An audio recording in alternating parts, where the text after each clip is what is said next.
against Concordia-St. Paul, 47-10 up at Seafoam in St. Paul. We're 5-1 against Concordia here at Blakely Stadium, of course, MSU.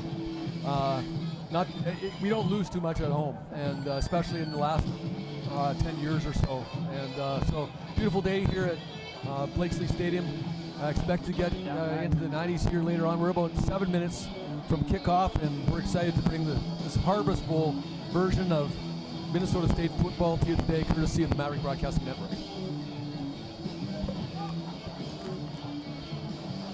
We'll be back for the kickoff. 7 minutes till kickoff. 7 minutes till kickoff.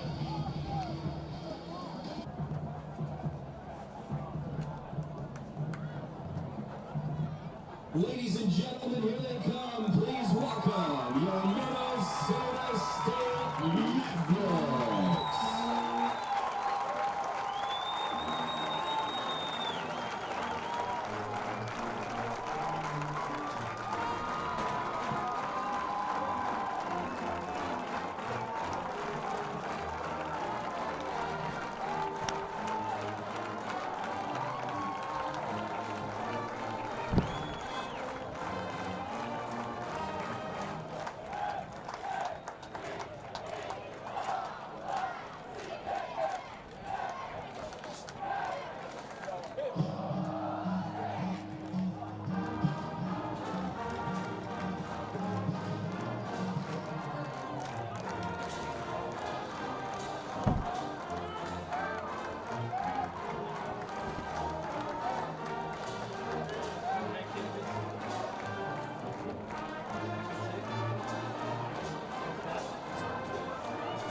Fans, your attention please. It is now time for the NSIC Sportsmanship Creed read by MSU senior Casey Bednarski.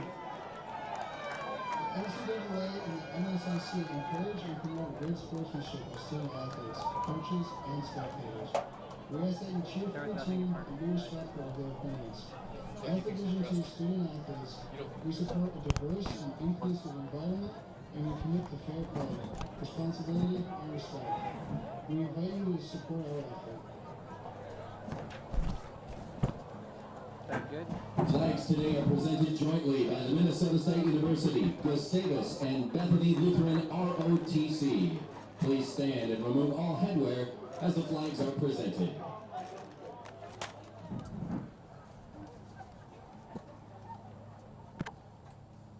At this time, in honor of our flag and our country, and in recognition of those who serve and protect it, we ask that everyone please rise, remove all headwear, and turn your attention to the Stars and Stripes for the playing of our national anthem, performed today by the Maverick Machine Athletic Band.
Ladies and gentlemen, and we are back. First off, I'd like to take a minute and say our thoughts and prayers go out to those being affected by Hurricane Florence. Please send your thoughts and prayers out to them. And Concordia just called heads. And Mankato deferred to the second half. So they will be kicking off.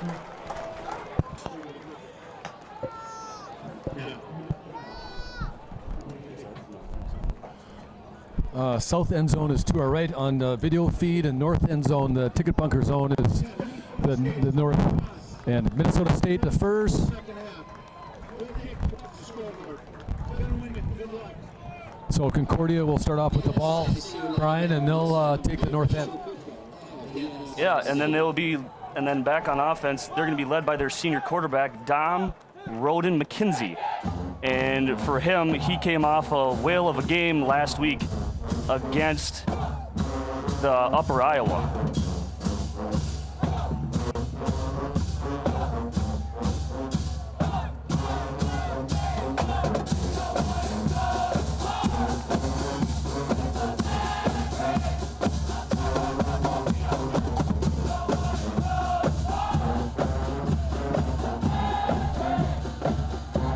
And as Coach Hoffner is saying his last words to his special teams unit, Benarski is getting out there ready to kick.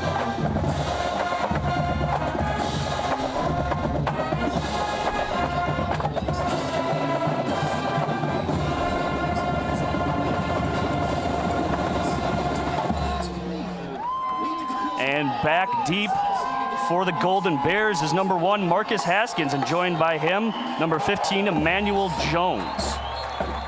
And we're gonna have a time here as the ball falls off the tee. Benarski applying a little pressure.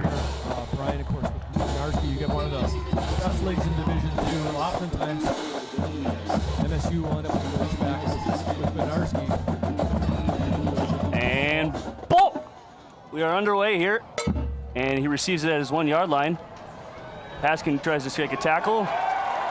He's brought down right inside his 15. So Keyshawn Davis with the tackle, and Concordia, as you mentioned, first and 10 on the 15-yard line. And here come the Golden Bears offense, led by number 4, Dom Roden McKenzie. And as they're walking out here, we're going to talk about this. It seems like Shaq Johnson is going to be a little bit of a struggle at 5'10", 195 here for the defense, but we're going to see how they can contain him.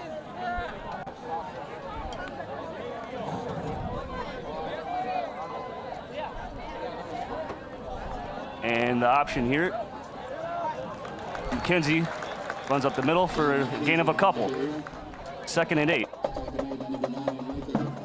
And Call me with the tackle there, Brian. Watch what Concordia does here offensively. Minnesota State captured a group of linebackers, a talented group of DBs. You have 2 receivers split wide right, 2 wide left, single running back. And McKenzie throws guy in motion and caught, and a big gain going up the sidelines. And that is Marcus Gustafson. And he has ran out at about the 40-yard line. Zach Robertson. Pushes out of bounds there. Big gain for Concordia. The 1st and 10 now on the Minnesota State 47. and the Golden Bears look to capitalize on that big play right now. They got the momentum a little bit on their side right now as they take the ball on the Mankato 47. First down.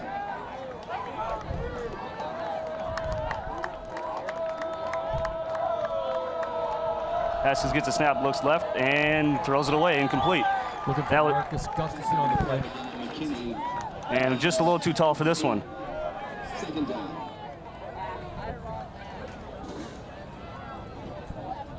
Tom Rodden McKenzie is a senior out of Kansas City, Kansas. 6 foot, 225.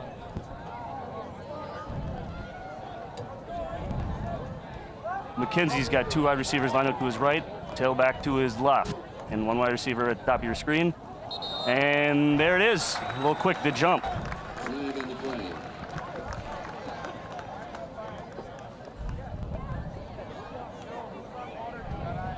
Full start.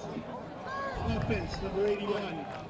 And that is on the freshman, Dante Holmes from Houston, Texas.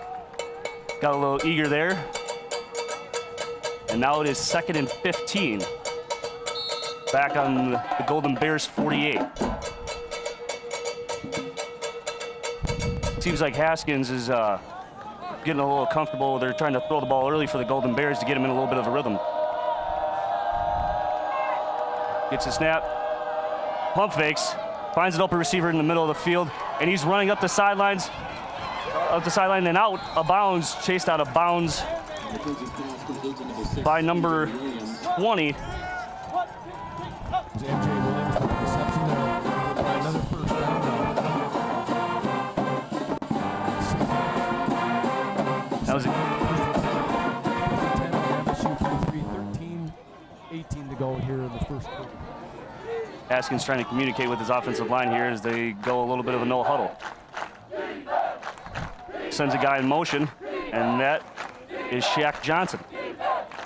And they give the handoff to LaJuan Preston, and that ball is on the ground. And that is recovered by the Golden Bears. Preston on the carry. Gain of no gain. Yep, Preston stood up in the line of Fumble on scrimmage, the play and recovered by number 6, MJ Williams. recovered by Concordia.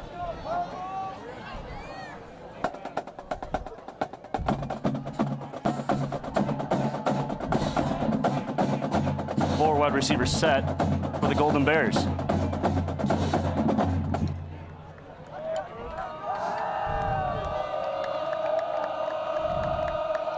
Haskins drops back, tries to find something, and nothing there. 3rd down. That was intended for Shaq Johnson. Broken up by the play by Jamie LaPlante. See, it started the game a little reminiscent of 2 weeks ago when Southwest Minnesota State was here.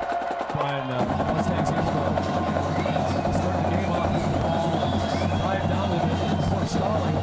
MSU held Southwest to a field goal attempt, which they had missed, and really played a part in how that game turned out. Yeah, this is a crucial 3rd and 10 for the Golden Bears as they try to look to capitalize on their opening drive.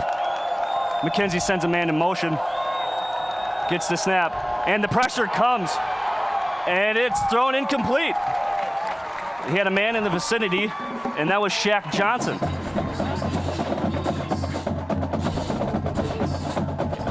And it's 4th down for the Golden Bears. We're going to see what they do. You mentioned that Zach Dodge, number 90, is in the line for Minnesota State for the first time this year. He's a difference maker, all-conference, former preseason defensive player of the year.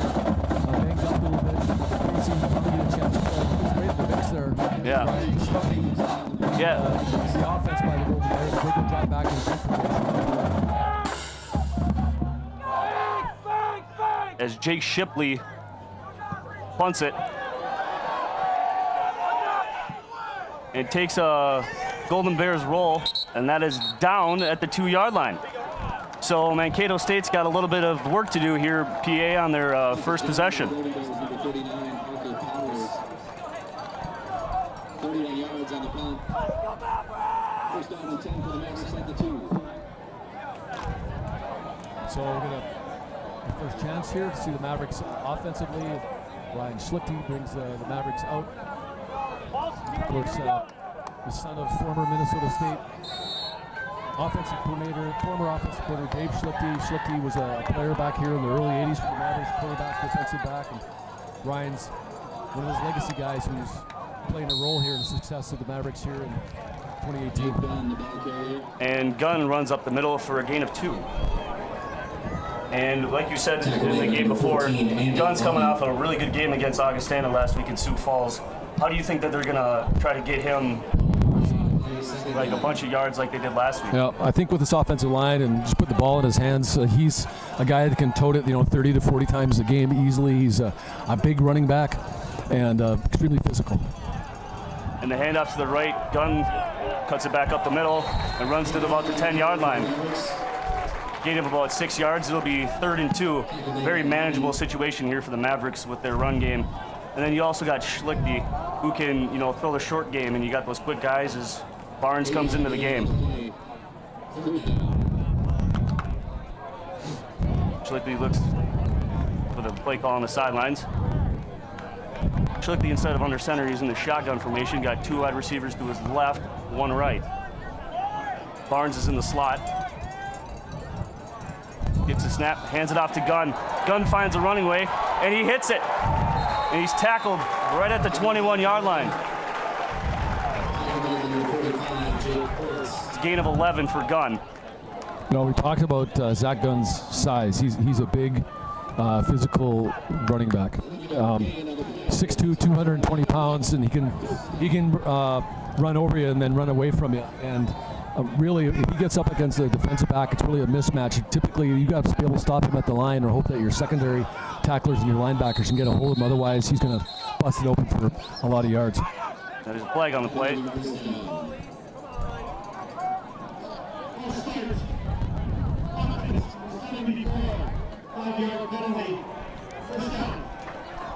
By the way, we should mention there is a former Mankato East product starting in the defensive backfield for Concordia-St, Des Bassett, who's a freshman strong safety, getting his first career start for the Golden Bears. As the Mavs take a 5-yard penalty, it's 1st and 15. Schlichte takes the snap, hands it off to Taramina. Taramina breaks a tackle, he's up the sidelines. He cuts it back inside, going back up the middle of the field. He's gonna lead blocker. He's up the sideline, up to the right, and cuts it back. He is gone.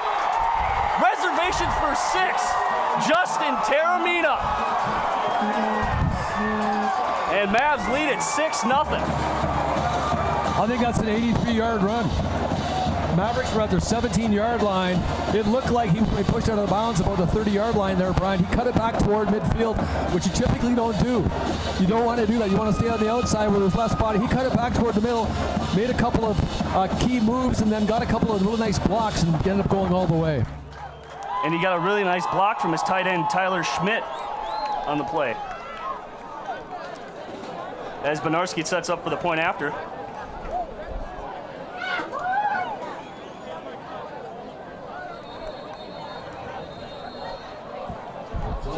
And before the snap, there's a flag.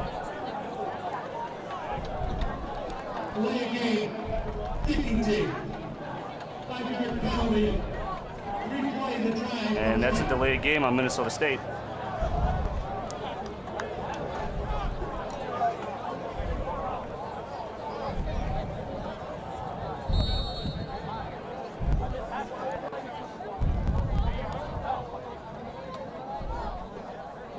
Snap, spot, kick is up, and it is good. Minnesota takes a 7-0 lead over the Bears with 9:53 to go in the first quarter. We'll be right back with the kickoff here in about 30 seconds.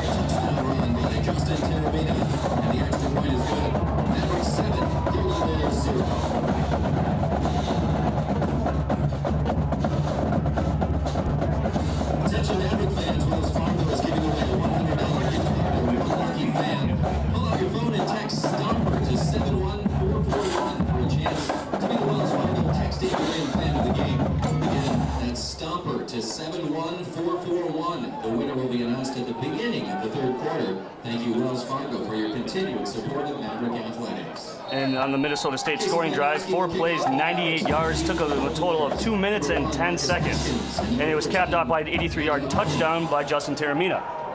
And the kickoff is in the end zone, caught by Emmanuel Jones, and that is a touchback. Kickoff is down in the end zone for the touchback. That'll be first down and 10 for the Golden Bears at the 25-yard line. And the Golden Bears will set up shop at the 25-yard line.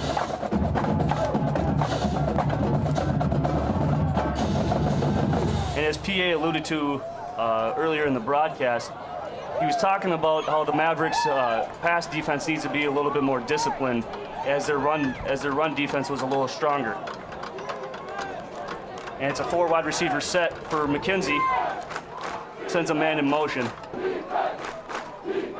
Gets the ball, hands it off to Shaq Johnson. Shaq Johnson cuts it up to the sideline and gains a couple. And 2nd and 8 for the Golden Bears. And that'll be a tackle by Parrish Merrill.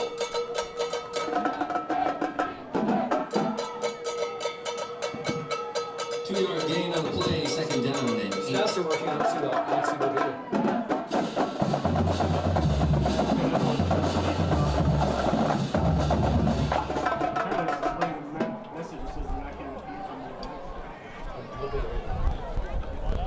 And Haskins fakes the handoff, runs to the left, and is met by a few Minnesota State defenders.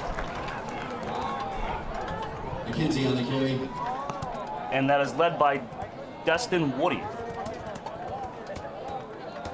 Tackle made on the play by number 55, Destin Woody.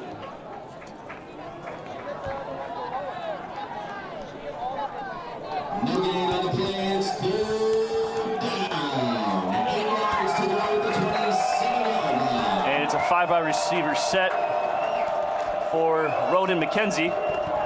2 wide receivers to his left, 3 right. McKenzie gets the snap, drops back, sees some pressure, escapes it. He's directing traffic up the middle and incomplete. Pass intended for Marcus Gustafson. Pass intended for number 10, Marcus Gustafson. Incomplete. And it seems like the pass rush got to Roden McKenzie there a little bit as he had to scramble out of the way. There's 2 men deep here from Minnesota State. Justin Arnold and Keyshawn Davis.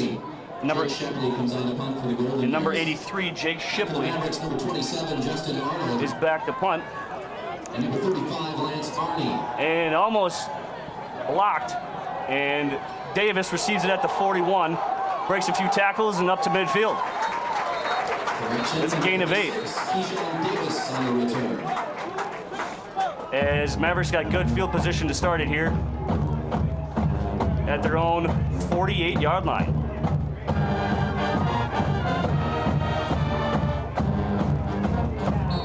Nothing too flashy from Davis on that return. He just did his job and put Mavericks into positive field position. Yards on the return. It's 1st down and 10 for the Mavericks. The 48-yard line. Schlichty comes in, guns the lone tailback.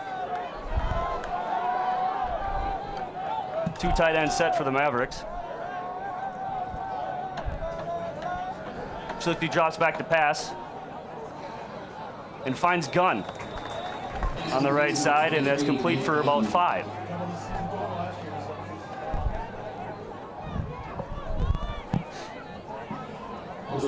number 23, Dennis Bassett.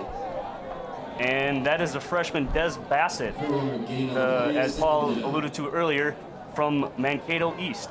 He's making his home debut here and is replacing the starting safety, Russell. Schlichty under center, motions his wide receiver, hands it off to Gunn. Gunn cuts back up the middle. Gain of 3. 3rd and short here for the Mavericks,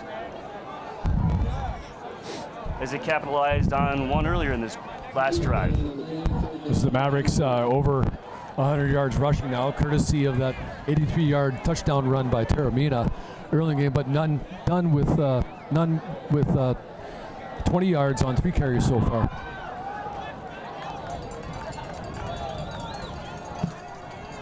Schlichty's in the shotgun. And the blitz from the Golden Bears, he finds his wide receiver Barnes. That is a first down for Minnesota State. Schlichty's pass complete to number 8, Vance Barnes. Barnes, one of those combo guys.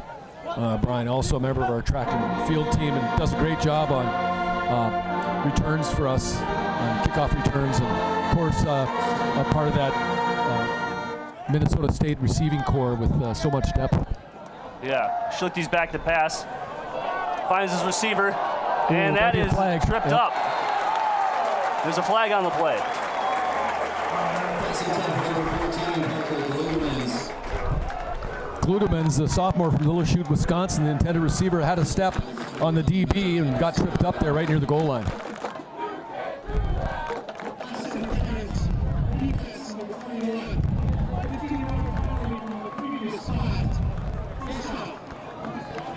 And that'll help out the Mavs here as they gain 15 yards on a free play.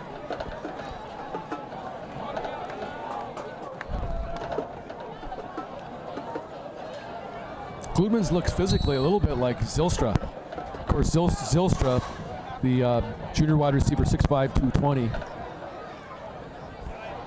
Out of New London Spicer, his brother made the 53-man roster for the Minnesota Vikings this year after a couple of years playing in CFL with Edmonton. And that pass is dropped by the number Pass intended number 86, Tyler Schmidt. by Marcus Haskins. Broken up by number 1, Marcus Haskins. And what I noticed here, PA, is that they have a Incomplete, second and down. redshirt freshman out there, and Jalen Sample as a wide receiver for Minnesota State. And Sample's the kid that caught that 4th and 17 last weekend at Augustana, the key play late in the game for Minnesota State. And as Taramita cuts back up the field, and the ground caused the ball to come loose, so he'll be down where he was tripped up. And then he's inside the 15. Tackle number 1, Marcus Haskins.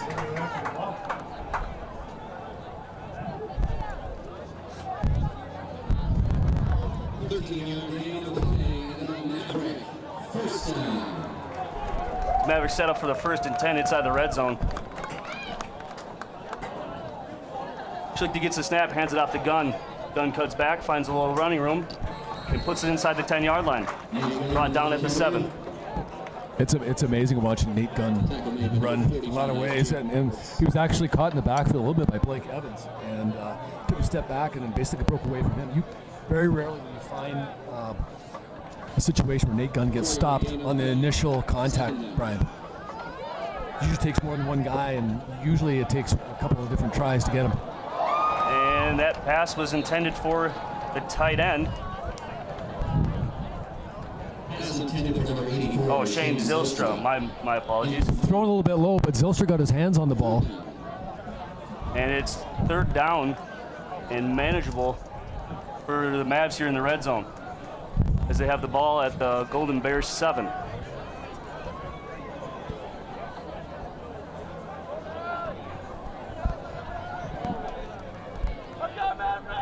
Zylstra is the only wide receiver on the left. He is covered by number 1, Marcus Haskins. And it's a handoff to Gunn up the middle. And he does not go down easy. You are right. You are right, Paul. As he is close to the 1st down marker, but I think he just came up short. And they are signaling as 4th down for Minnesota State. It's 4th and 1 on the 2. I think at this point in the game, it's a safe call to you go for it, right, Brian? I'd say so. I mean, you're early in the game, handoff to Gunn, runs up the middle, and that's a 1st down and goal for Minnesota State. He didn't get in, but he got the first down. As you're saying, Gunn's a very north and south runner. He's a physical runner, and I think that's going to help him down here in the red zone as they keep feeding him. And Gunn is the lone tailback. Hand off to Gunn up the middle, and he's stopped short at the 1. It'll be 2nd and goal for the Mavs on their own one, on the Golden Bear 1. Well, the dilemma you have if you're the defensive coordinator for Concordia-St. Paul is, you load up and put all those guys in the box, knowing that this point on the field, Minnesota State's more than likely going to give it to Nate Gunn. But if you do that, it's risky because of the receivers that Minnesota State has. Yeah, and also you got Jalen Sample, who's around 6'6", and then you got, as you said, Shane Zylstra, 6'5", 220 junior, Yep. and you could be easily looking at him at this situation too, Paul. In man coverage, yeah. New running back Like in the for under Minnesota center. State. Yep. He goes Pribble with the carry. And Ian Pribble, the junior from Milwaukee, Wisconsin, 6'3", 240, as he is a load and a lot to handle.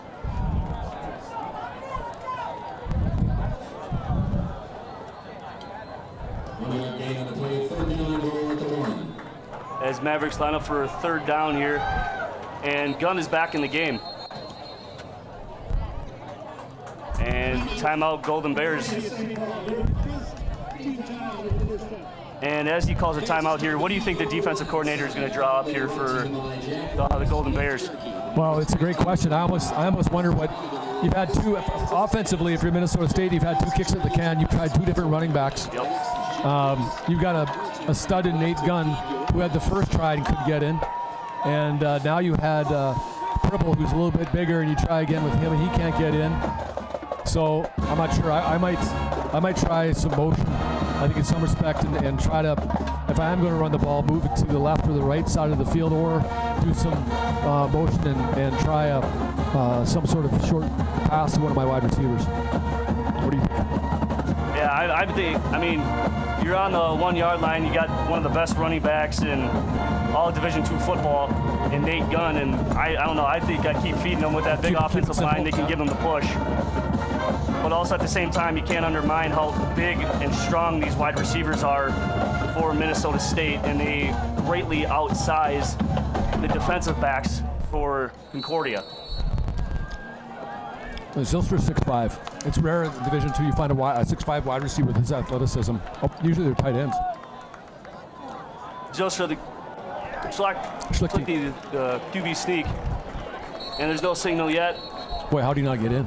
And there it is. Yep. Touchdown, Minnesota State. And that was all set up. You could say, PA, that drive was all set up, and that scoring touchdown was set up by the pass interference early in the drive. Yep. Was.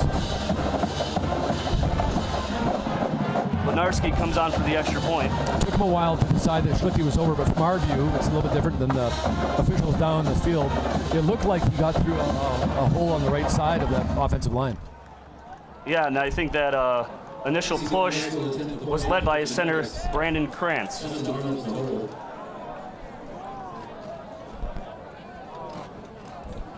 Benarski, the kick is up, and it is good.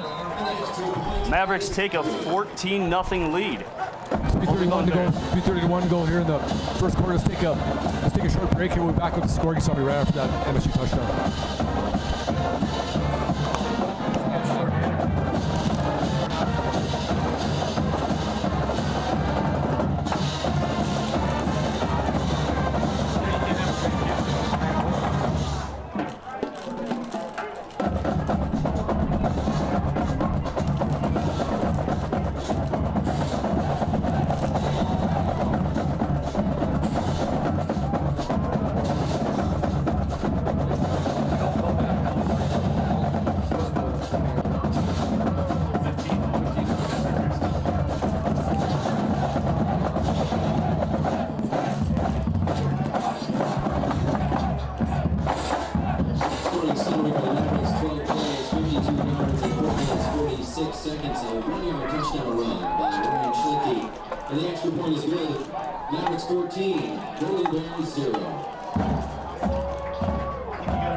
There's a scoring drive here. 12 plays, 52 yards, and the time that they used to get the ball in the end zone was 4 minutes and 46 seconds. MSU has a 14-0 lead.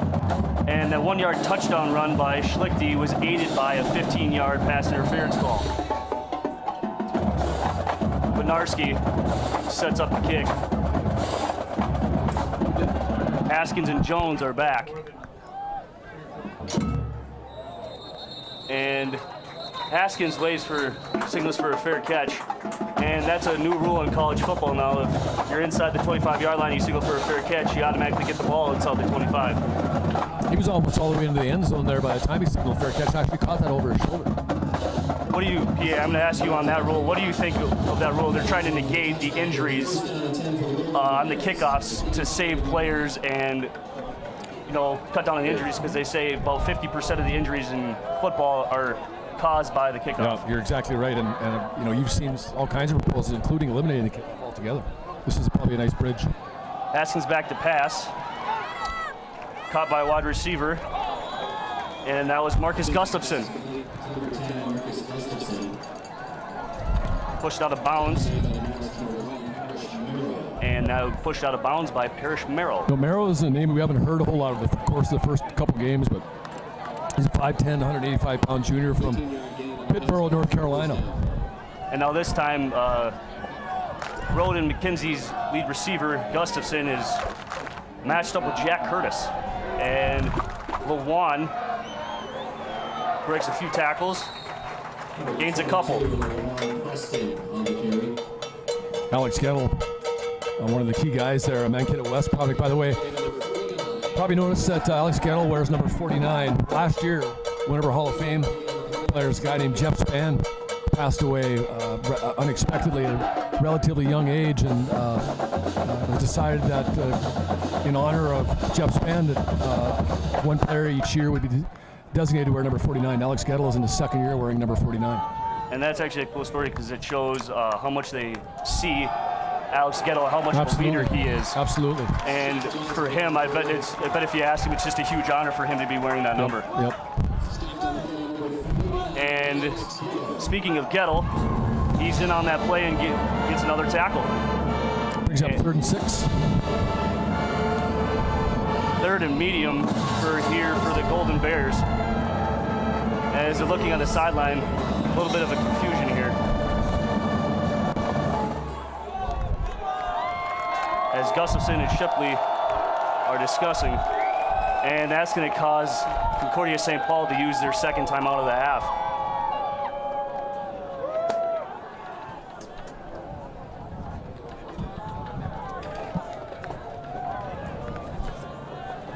This front seven for Minnesota State is getting tremendous pressure on the front five of Concordia, and it's just kind of, you can see it right now, it's getting to them a little bit. It is interesting. I just was taking a look at, that is a big offensive line, Brian.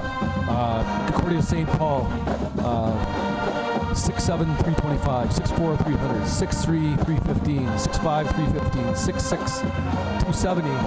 It's a big offensive line for a Division II school, and Minnesota State's been able to put pressure, get into the backfield of Concordia-St. Paul. And as you said, they have a 6'7", 325 guy, and he is from across the pond. He is not from America. He is from Winchester, England.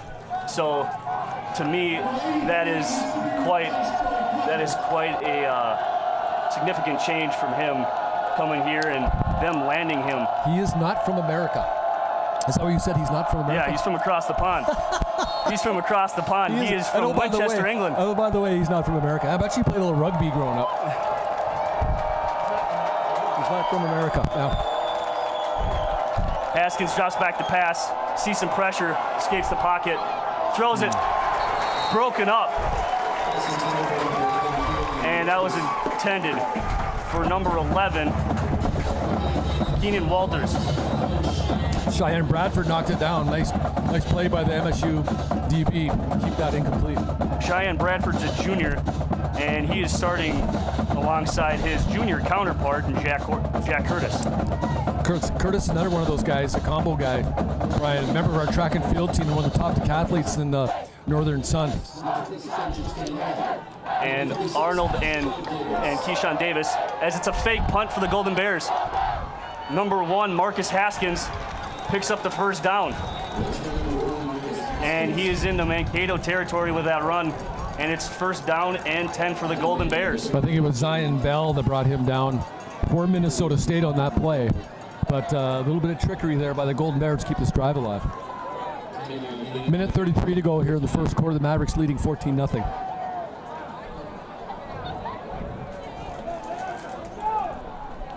As the senior Dom Roden McKenzie leads his offense back onto the field to continue this drive. 1st and 10.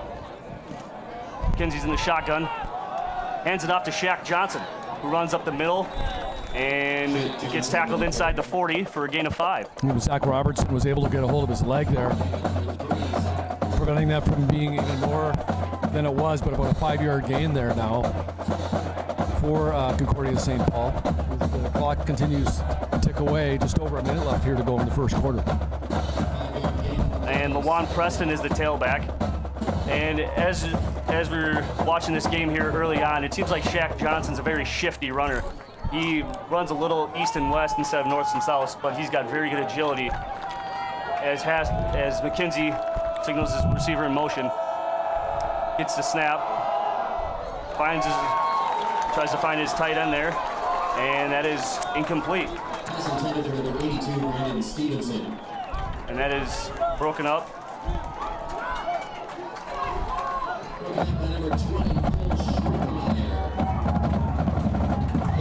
Schroedermeyer with the pass breakup there, Brian. 3rd down again. 5 yards to go on the Maverick 38. As there's only 45 seconds left in the quarter. Nice crowd on hand here at Blakesley. Of course, Minnesota State is on the west side of Blakesley Stadium here, and it's full. As the handoff to Shaq Johnson, he runs up the middle. He is loose! And he's tackled, brought down by number 98, Chance Bowen, and he's tackled inside the 15. Boy, nice move by Johnson there. Had him dead to right. He made one move and was able to break that for a nice gain. As you said, Shaq Johnson's a very shifty runner, and it seems like his agility there is what got him that extra 15, 20 yards.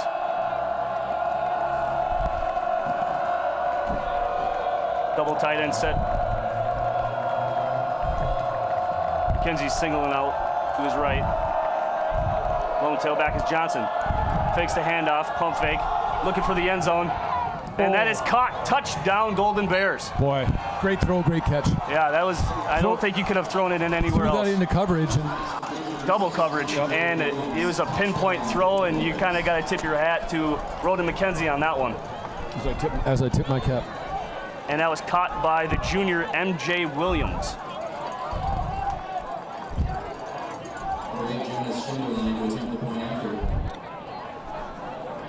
And Schenderline coming in for the point after.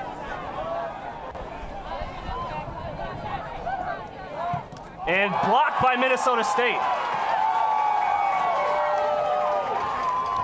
And it's downed, and with the extra point being blocked, it is 14-6 Minnesota State. We're going to be coming back here in about 30 seconds with a scoring drive update.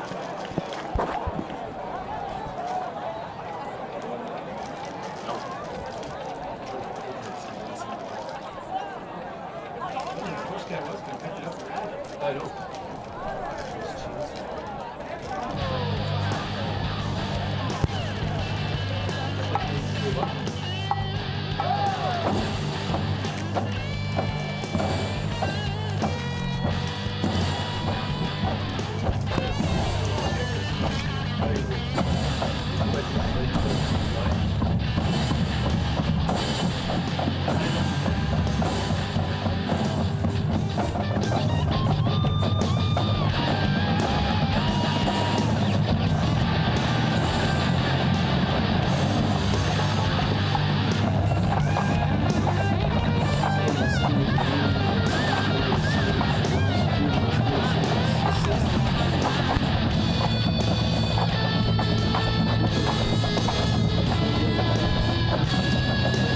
Left here in the first quarter. Minnesota State 14-6 with the scoring drive. And the scoring drive for Concordia-St. Paul is 9 plays, 75 yards, 3 minutes and 30 seconds. MSU is still leading 14-6 after the blocked extra point, but the touchdown was scored by a 16-yard touchdown pass from Roden McKenzie to M.J. Williams. And back deep for the Mavericks is Vance Barnes. Vance Barnes. Justin Teremy. Justin Teremy. 6 and 8. I gotta start using my binoculars apparently. 6 and 8, but his front number is a little crinkled, so it's kind of hard to tell. Thank you. That's what I was thinking too. Androna Scherterlin off the kick. As Teremina is just going to let it drop, and that'll be a touchback. Minnesota State will start their drive off at the 25-yard line. Into and through the end zone collision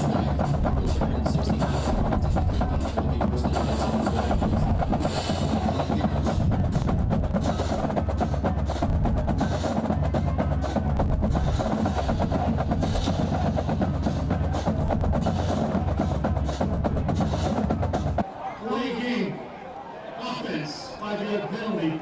First down. And that's not the way Akawa wanted to start out his afternoon, as there's a delay of game call on Minnesota State.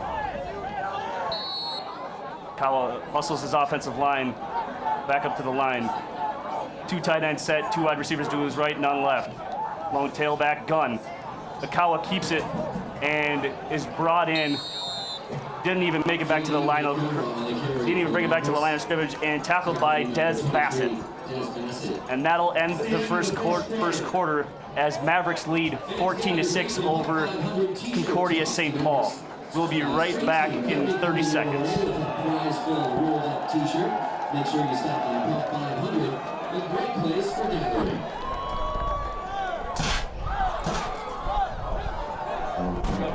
T-shirts, Gatling gun. Is the number 18 years of the Gatling gun provided to us during the generosity of the Minnesota State Foundation. And be sure you get our T-shirts in the stands.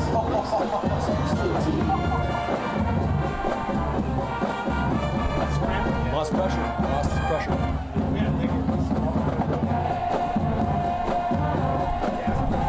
Ryan, so of course Minnesota, Duluth, and St. Cloud State played. I think Thursday. It was a Thursday night. Thursday night. 41-17 big win for the Bulldogs at St. Cloud State.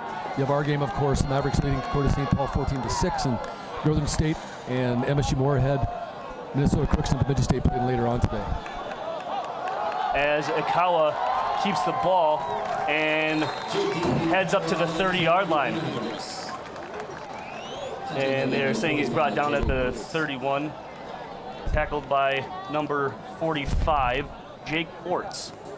And that is a gain of 11 for Akawa. It's 3rd and 4 for Minnesota State at their own 31.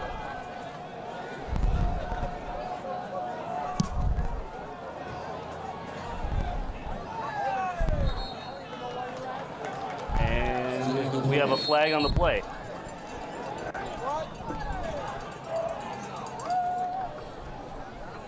False start. Offense, number 71. 5-yard penalty. 3rd down. And that 5-yard penalty false start call is on the sophomore, 6'7", 280, Caden Lilienthal. Kala sets up for a 3rd and 9 inside his own 30. Kala drops back the pass as he's looking completed on the sideline. That is a 1st down, Minnesota State. And it is complete to number 27, Justin Arnold. Boy, he put that in a good spot, didn't he, Brian? Oh yeah, he did. It was just out of the reach for Marcus Haskins, the defender that was on the play. It's Marcus Haskins, I think. Haskins might have actually got a fingertip on that ball. And Haskins, like we said last week, coming off a whale of a game as an interception and 6 pass deflections. As he's wind up on Zylstra at the top of your screen. Akawa will keep it. Design quarterback run up the middle. Gain of 5. And there's a little scrimmage, a little bit of a rough play out there. Fans weren't really having it on the Minnesota State sidelines. 2nd and 5 for Minnesota State.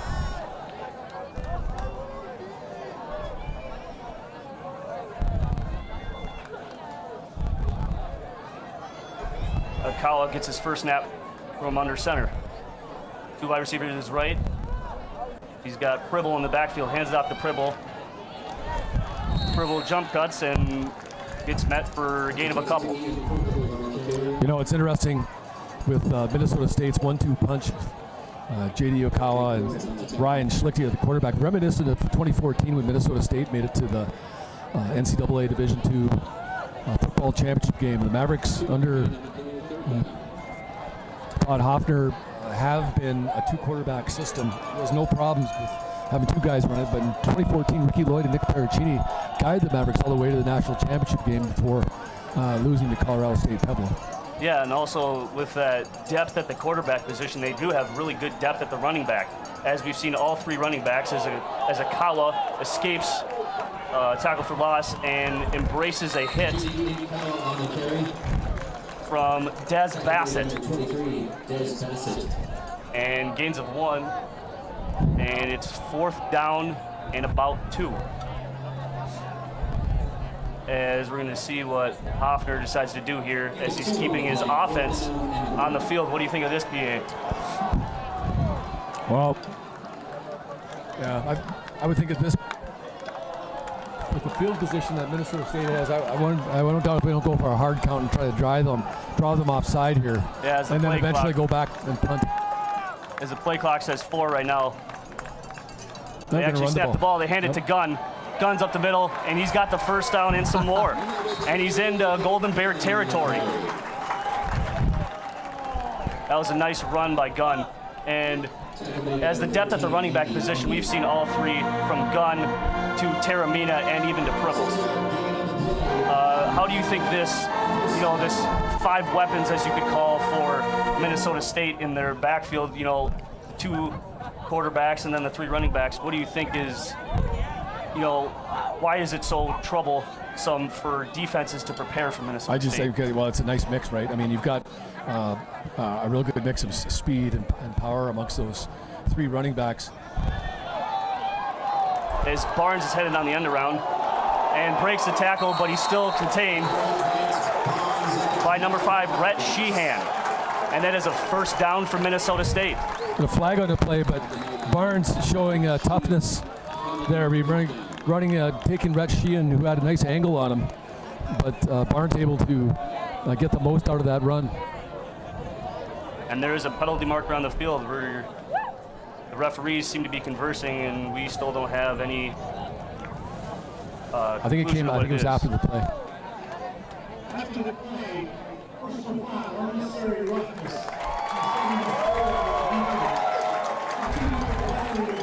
And it seems like that was a little bit of a frustration on behalf of Concordia-St. Paul there, as they're trying to, at least get another W in the marker against Minnesota State, as you alluded to earlier before the game, it's a 10-2 record in favor of Minnesota State. Kawa in the shotgun. Gets it to Taramina. Taramina looks for some running room as he finds it and is met by TJ Dowd.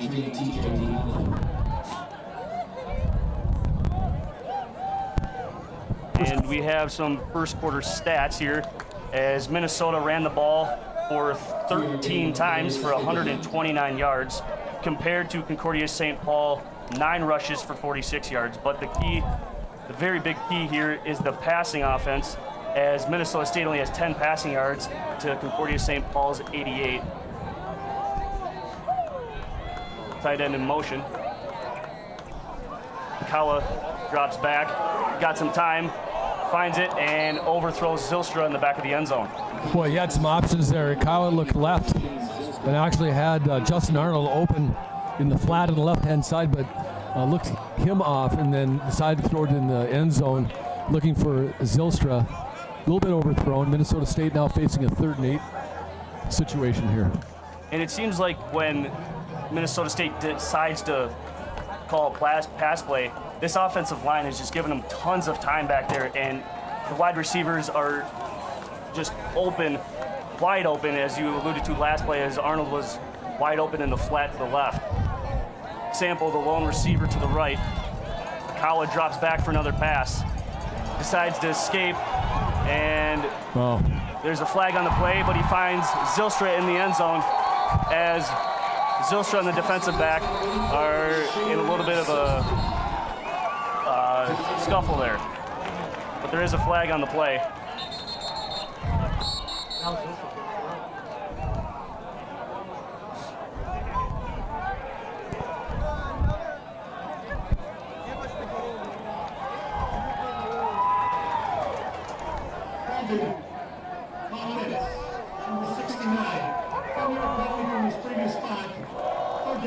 And that is on the junior, Evan Heim. And as we are hearing some crude jeers from the student section here from Minnesota State, as it's 3rd down and 6:18 on the Concordia-St. Paul 27. And even if they don't convert here, PA, you got a great kicker in Benarski who can, as you said, he's got a boot of a leg.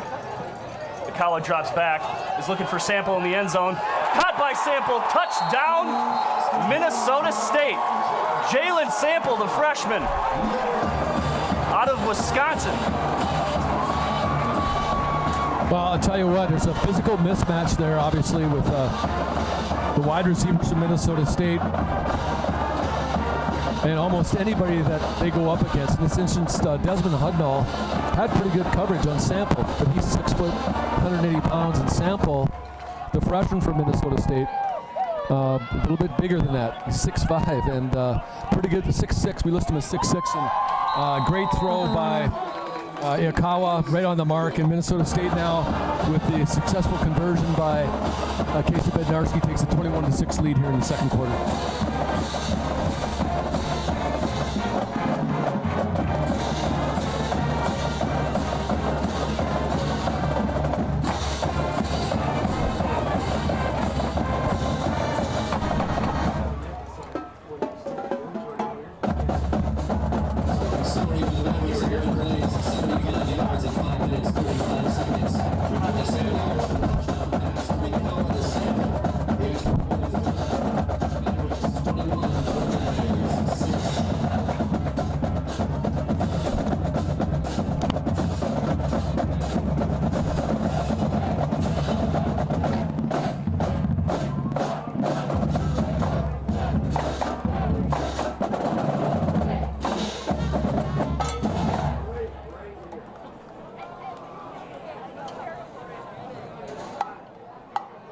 Casey Bednarski will kick it away from the Mavericks. Back for the Golden Bears, number 11, Keon Rogers. And the scoring drive for Minnesota State, 11 plays, 75 yards in a total time of 5 minutes and 35 seconds run off the clock.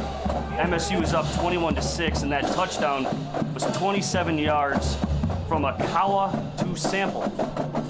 And Concordia has a little bit of a change as instead of Marcus Haskins, Keon Walters is back deep alongside his counterpart Emmanuel Jones.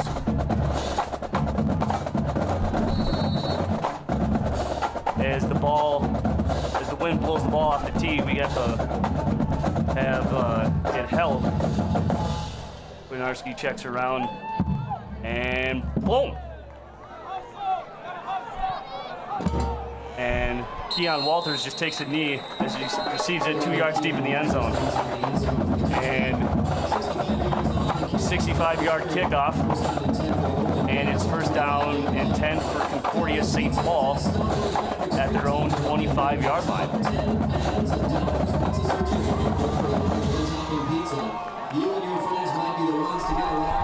I should mention last night Minnesota State volleyball team, which is off to a great start.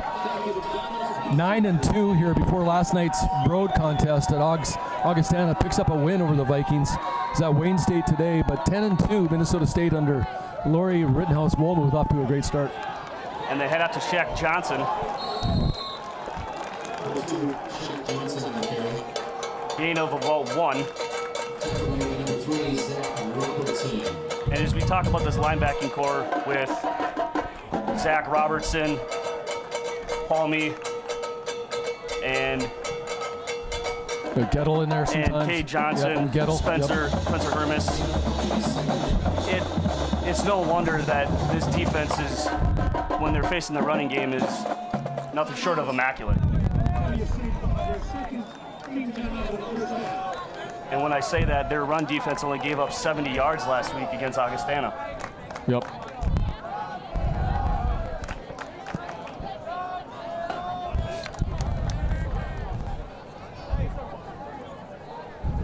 Augustana individually is Johnson.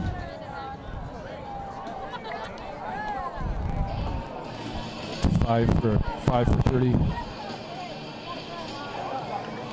so far in rushing. McKenzie 4 for 10 through the air, as you mentioned, 88 yards, and they have been able to throw the ball a little bit against Minnesota State, but otherwise Mavericks have done a pretty good job in keeping the offense in check. 21-6 the score, 8:53 to go here in the second quarter.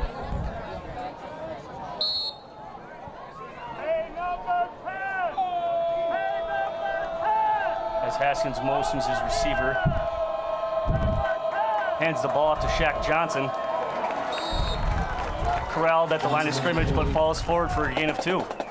Zach Dodge right in the thick of it.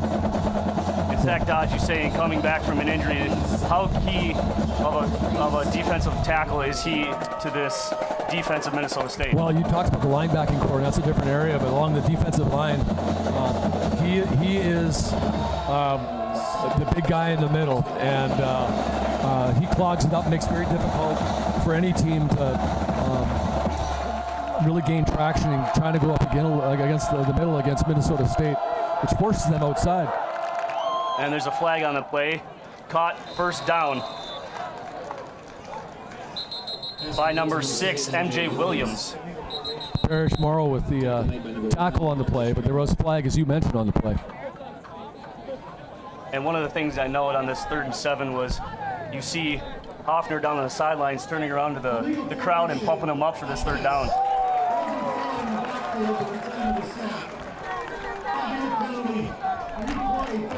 And that's a little bit of a dagger here for Concordia as they take an illegal motion. Sets up a 3rd and long for the Golden Bears.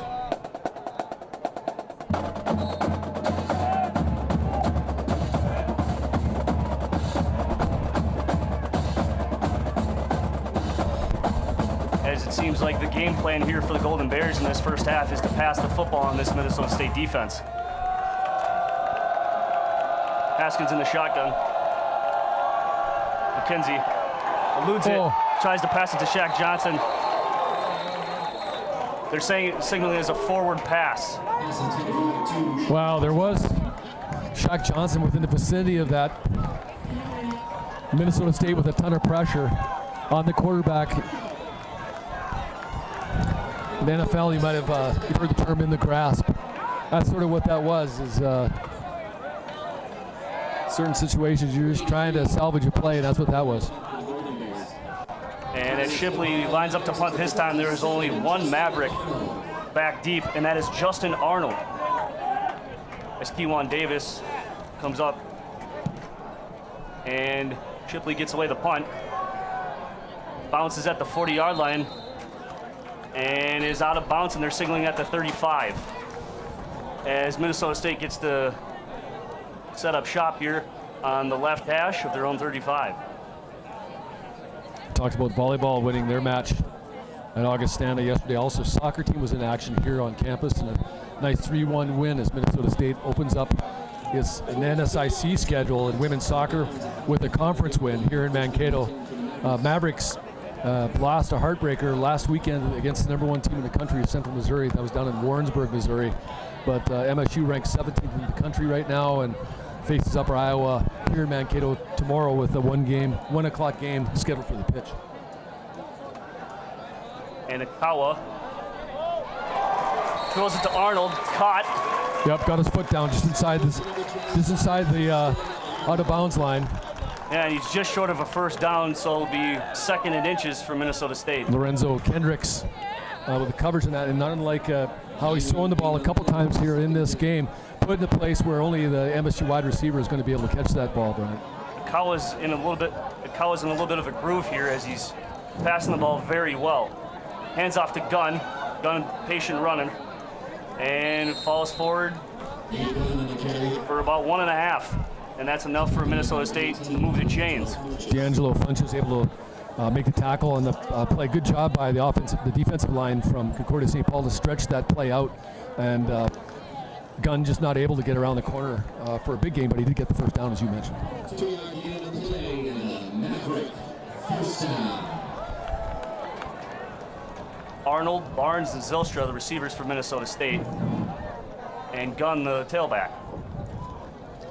As they hand it off to Gunn. Gunn met immediately as he crosses the line of scrimmage.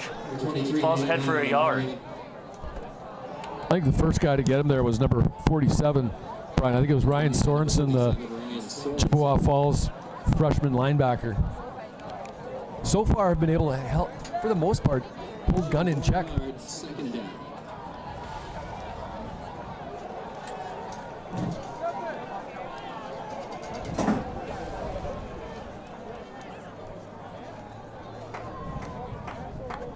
Cow in the shotgun. Drops back to pass. Got time. Has Zylstra downfield. Zylstra with the catch. Zoom, zoom, touchdown, Zylstra. Wow. And Ikawa bringing the passing game here for the Minnesota State here in the second quarter, PA. What a catch. What a catch.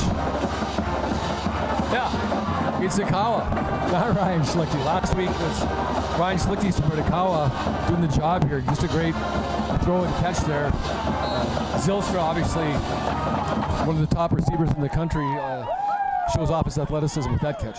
And with that touchdown, puts the Mavericks up 27-6. And the extra point by Benarski is good.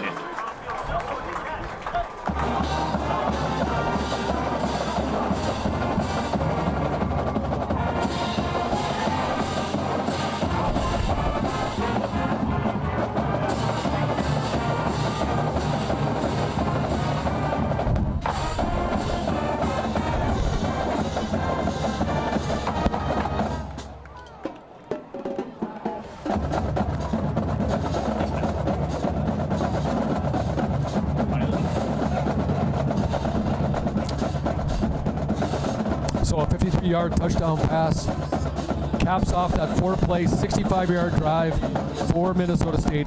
They take a minute 37 off the clock. Obviously, Zylstra from Ikawa, 53 yards on that pass play. 28-6 the score now. 5:58 to go here in the second quarter. That was not an easy catch, Brian. No, it certainly was not. He had to slow down a little bit because I think the wind caught the ball a little bit when it was up in the air. And he made a tremendous adjustment when the ball was midair to bring down that ball and make sure it wasn't intercepted. If you're a defensive coordinator, what do you focus on in trying to stop this MSU offense? It seems to me that the first quarter they were more run-oriented, but now that they got Ikawa in, it seems like they're throwing the ball like exactly what opposite of what they did last week. So to me, it seems like you stack the box, but I think you play a little bit more zone on them and see what they can come up with. That being said, MSU with 28 first half points so far here in this game.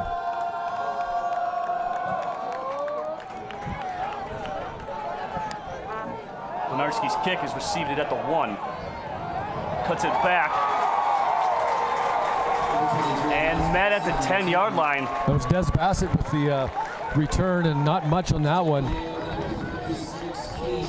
Pushed back by the Mavericks, puts the ball at about the 8-yard line. Where are we at here? The 11-yard line? We're going to put it at about the almost the 12, it looks like now. So first and 10 for Concordia. See if the Bears can answer back after that 53-yard touchdown pass by Shane Zylstra. Puts the Mavericks up 28-6. And the person on the tackle for Minnesota State was Keyshawn Davis. He seems to be everywhere, and they're utilizing his skill very heavily so far in this first half. And Roden gets some pressure and is sacked. Well, that's almost safety territory right there. Looks like it's going to be just outside the goal line at the 1-yard line there. And Zach Robertson was in on there on the sack.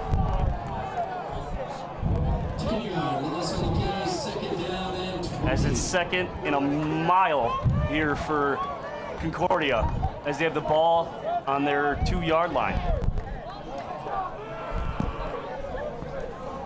And bad snap, ball out of the end zone. That is a safety for Minnesota State. And as that concludes, it's 30-6.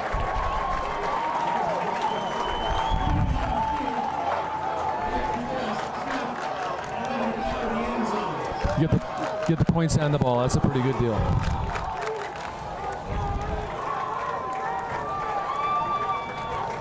And PA, as I was looking over, Minnesota State in the first half has seemed to be a slow starting team this start of this 2018 season. What are you seeing differently? What do you think is motivating them here as they're playing unbelievably well as they got a 30-6 lead over Concordia? Well, I think Concordia, number one, has not been able to stop us offensively, right? So Concordia, it depends on what happens on our first drive.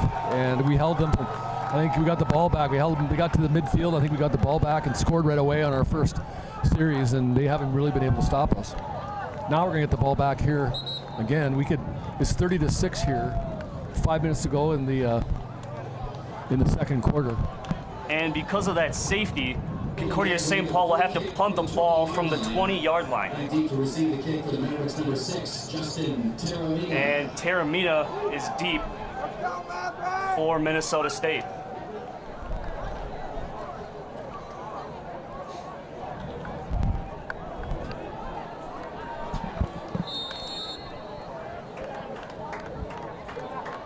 Jonas Schinderline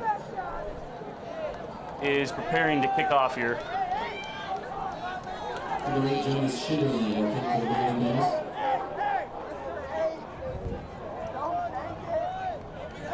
And it seems like this could be great field position for Minnesota State to start this drive again.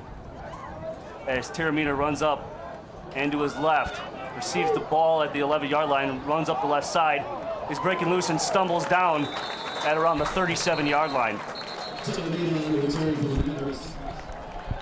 And you gotta give Schinderline a little credit there. He kicked that ball well. And Lawan Preston was in there on the tackle. It was a good kick, wasn't it? And I think it was an even better job by Taramina finding that running way and running for a gain of 26 yards on that kickoff. He found a little bit of a lane and ran it and took it, but he got tripped up a little bit. And Schlichte is back in the game for the Mavericks at quarterback.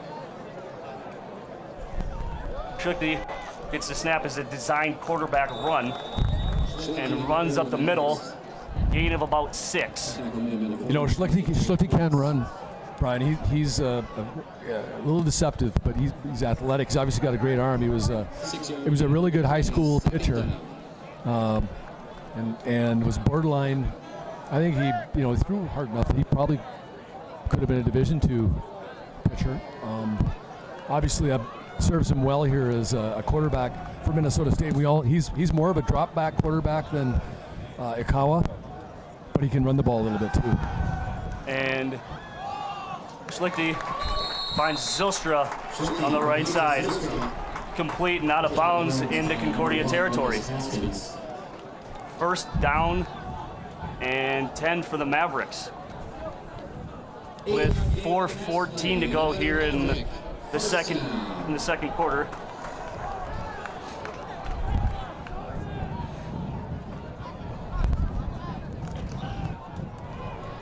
Two wide receivers at the top of your screen.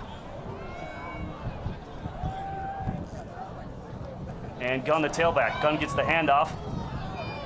Runs up the middle, powers through, and that's a gain of 9. And inside the Concordia 40. And the Mavs here are looking good on this drive as they're moving the ball pretty easily on this Concordia defense. Gunn with 11 carries for 41 yards. Now he's got 12 for 50 yards, 4.2 yards per carry. And handoff to Taramina as he runs up the middle.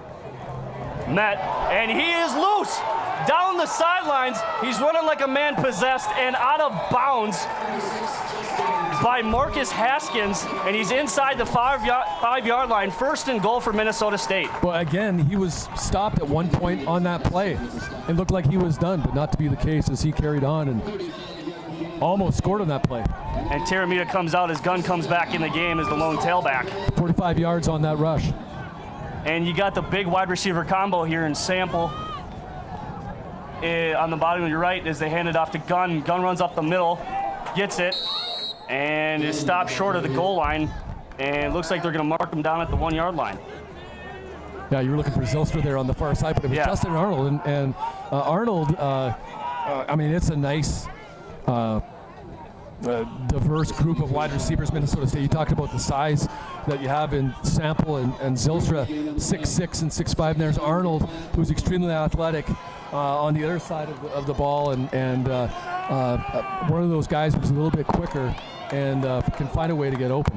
But we chose to run the ball on that play. Yeah, Zylstra the only wide receiver. And shotgun handoff to Gunn, and Gunn waltzes way into the end zone, and that is another Minnesota State touchdown, 36-6 lead for Minnesota State. And that is Gunn's second touchdown of the day. first. Taramita got the first rushing touchdown. That is the third rushing touchdown, though, for the Mavericks today. This is the first touchdown run? I thought it was the second. Maybe Taramita got the first one. Runs together. Second, right? Schlichty had one. That's right. Over Schlichty. That's right. So as there's a flag on the play. Legal substitution, defense. As it's a legal substitution on Concordia. Zylstra with the touchdown, Sample with the touchdown, Taramita with the touchdown, Schlichty with the touchdown, and Nate Gunn now with the touchdown. As we keep talking about this diverse offense for Minnesota State, they are doing it both through the air and on the ground. They are picking up the passing game here in the second quarter as they got 2 touchdowns through the air, but they also have 3 on the ground. So it's kind of causing a little bit of confusion on the sideline for Concordia as Benarski nails the extra point and almost nearly kicks it out of the stadium here.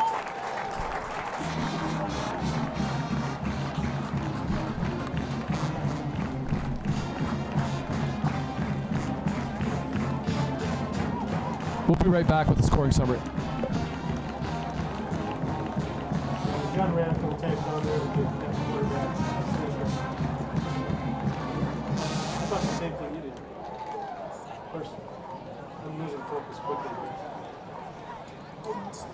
Scoring summary for the Mavericks: 6 plays, 62 yards, 2 minutes and 49 seconds. A 1-yard touchdown run by Nate Gunn.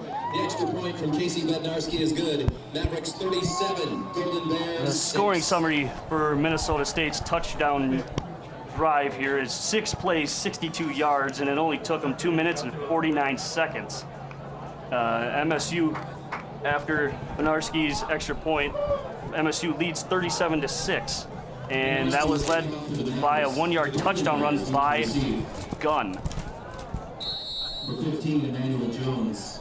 And number 23, Des Bassett. Des Bassett, the Mankato native, and Emmanuel Jones are back deep. Benarski kicks it. Bassett receives it in the end zone, and he runs out. And it seems like a little bit of a tough decision on that part as he's met first, kind of stumbled, and then he's taken down inside the 10-yard line. Ryan Borton with the initial hit, and then it was Cheyenne Bradford with the final blow to bring down Des Bassett. Golden Bears will start off on the 9-yard line, trailing 37-6.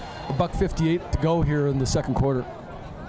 You said there's only 2 minutes remaining in the half, and I think if 65 Concordia yards can in manage a little bit something of a drive here, give them a little bit of for the Golden motivation Bears into the second half. At least you get some long stuff. Haskins fakes the handoff, and is met fumble, and it is recovered by Concordia in the end zone. Is that a safety? And he's down, and it's a safety. Second My gosh. of the game, and the second of this quarter by Minnesota State.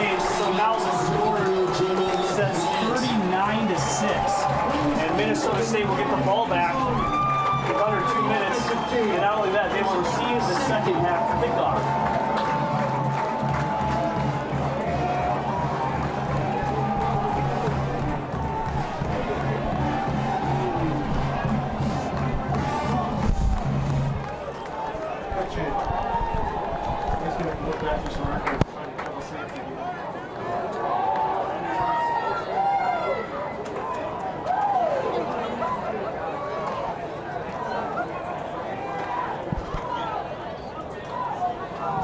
Yeah, I don't know, Brian, if I've ever seen a game in which Minnesota State has had 2 safeties. It's unusual to get one. I was thinking to myself after we got the first one, I'm trying to think of the last time we had a safety, and then now we have another one, and I don't recall us ever having a game. I've been doing these games since 1985, and I don't recall us ever having 2 safeties in a game. Season, you're lucky if you even get one. Yep. Minnesota State, they got 2 here this game and 2 this quarter. As Schlinderwine lines up the kick. Back deep is Barnes. Barnes receives it inside the 15 and picks up some speed, finds some lane, is tripped up. At the 35. Gain of 21 on the run back.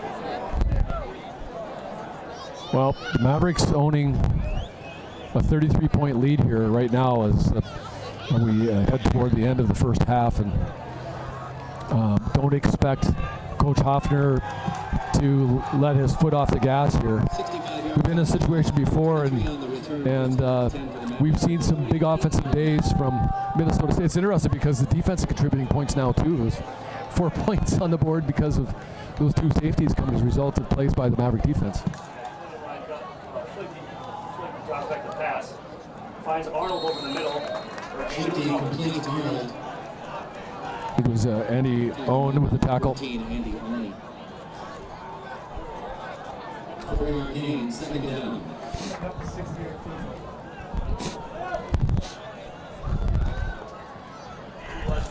Left, 1 right. Barnes or Terramina is in the backfield. I believe that's Terramina.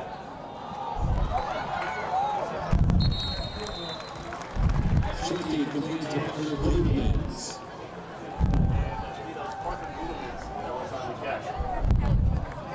Tackle made by number 21, Lorenzo First down for Henderson. Minnesota. That's their 16th this 9-yard gain on a Maverick first down. That's 8 of 9.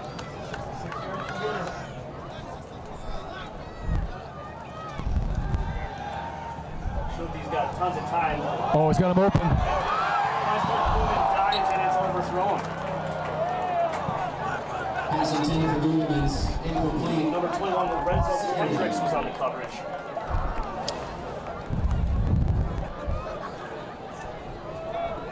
And it's second down and 10 at midfield for Minnesota State.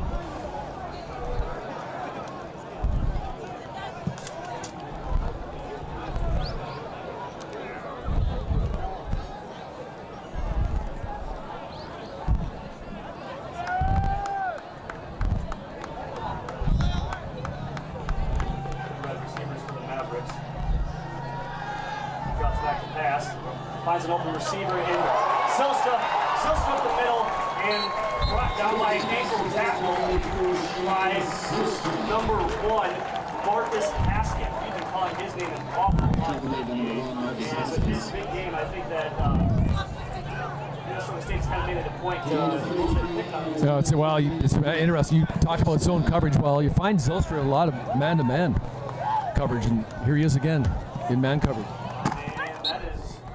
Out of the reach of Haskins, the defender. Pass intended for Zylstra. Incomplete. Incomplete in second and 10 for Minnesota State. 21 seconds to go here. And with that incomplete pass, the clock is stopped. And maybe if they can get some plays here, or even if they get stopped, they can rely on a leg of Benarski here to even put some more points up on the board.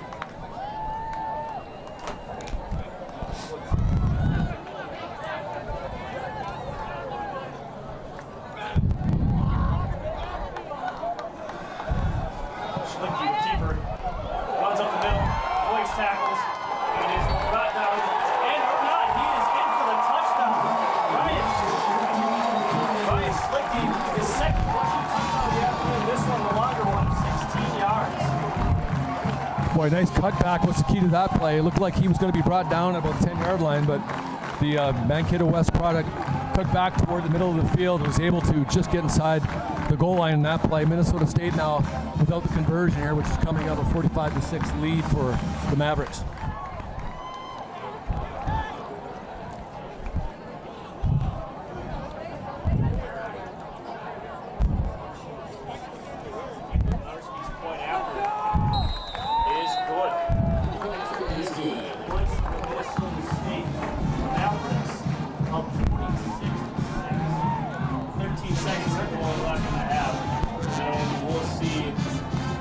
Once the Golden Bears get the ball back, let's see what they're going to do with the ball once they get it.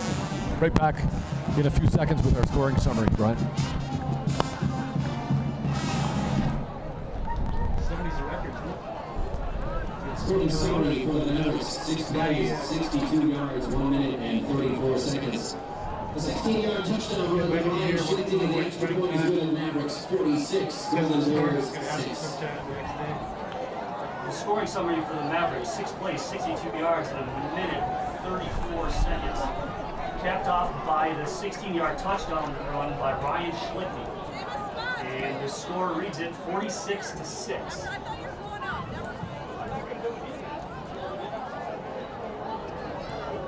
As Walters and Jones are back. 26 Luke Williams will kick off for the Mavericks.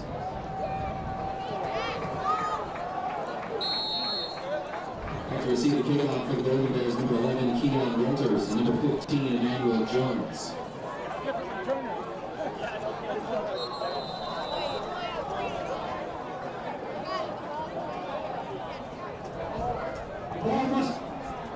And the new kicker right now is Luke Williams, the freshman from Altoona, Iowa.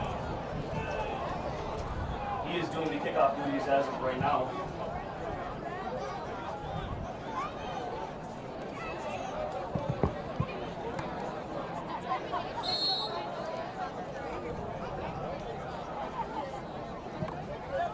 And it's a little bit of a short kick, fair caught at the 25. Number 34, Andre Eubanks. Number 34, Andre Eubanks.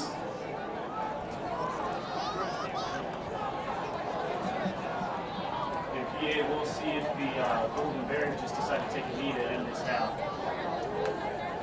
As there's only 13 seconds remaining here in the first half.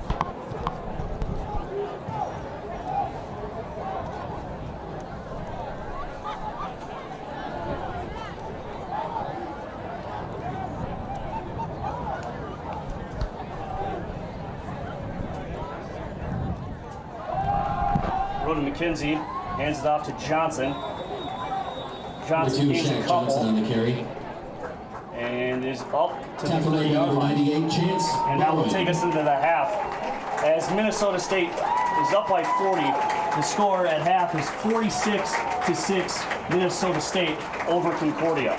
Let's take a short break here, Brian. We'll come back on the Maverick Broadcasting Network with statistics and scores from around the league, and we'll talk a little bit about what else is going on in Minnesota State athletics this beautiful Saturday. But as you mentioned at the half, 46-6 the score, Minnesota State owning a lead over Concordia-St. Paul here, and we're at halftime. So be right back.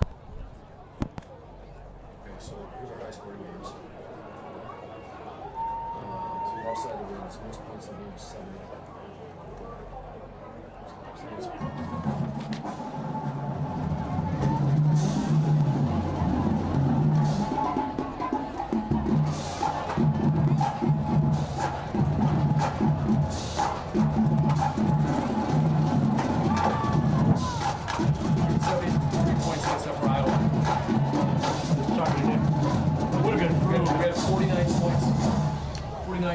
Points at the half against them. It would have been Peru if we would have gotten rid of the time. Come on, Scotty. You remember that game,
Tuesday. Look for more exciting performances in each of our upcoming football, basketball, and hockey games. For more information regarding our ensembles, please visit mnsu.edu/music/athletic band.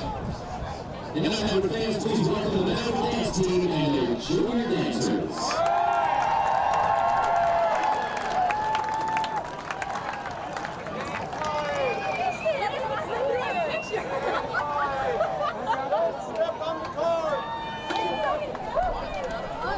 Watch out for the cord! Watch out for the fluff! One time, 3 people Bro! She's in the microphone! What? Ruined the entire game for them, now they gotta redo it. Yep. Start over, guys. Score another 40-0. Step on the mic, that's upstairs. Don't step on the mic.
Should we take a look at the halftime stats here, Brian?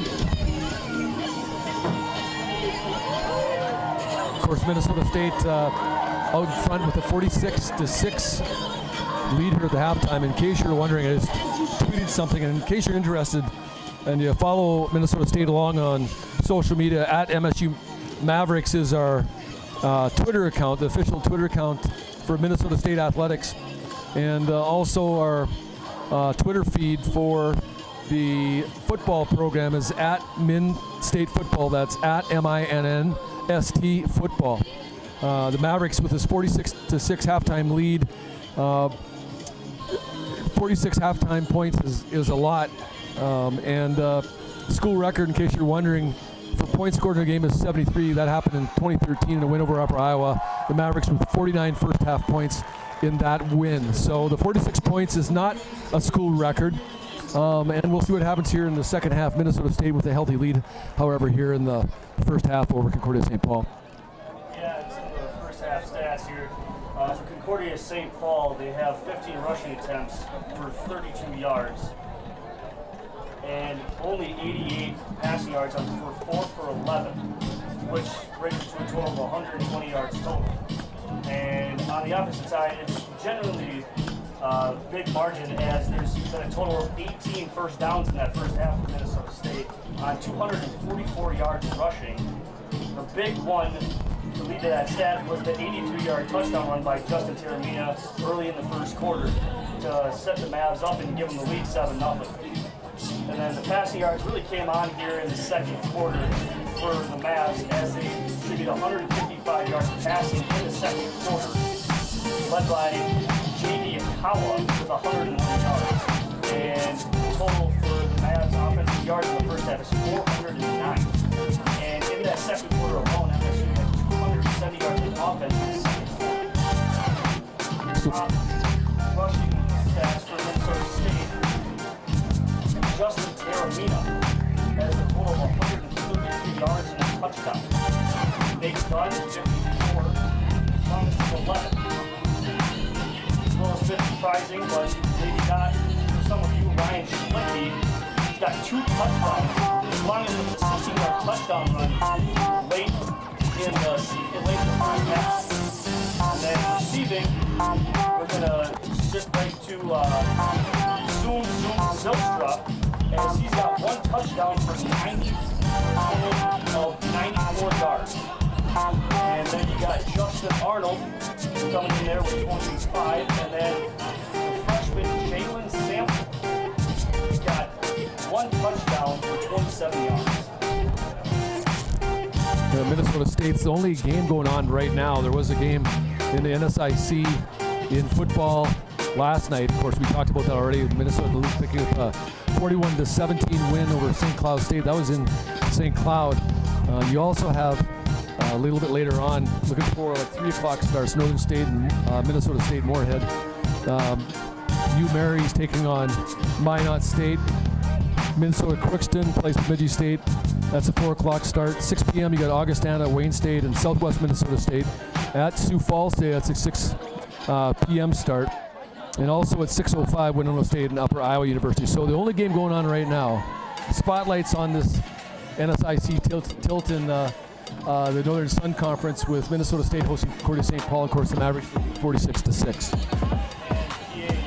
Announcing those games, what's a game that you got your eye on for that, you know, potentially an opponent that could scare Minnesota this season in their own conference? Well, it'll be interesting to see what happens. Minnesota State's already played, Augustana, and I got a 2-point win in Sioux Falls last weekend.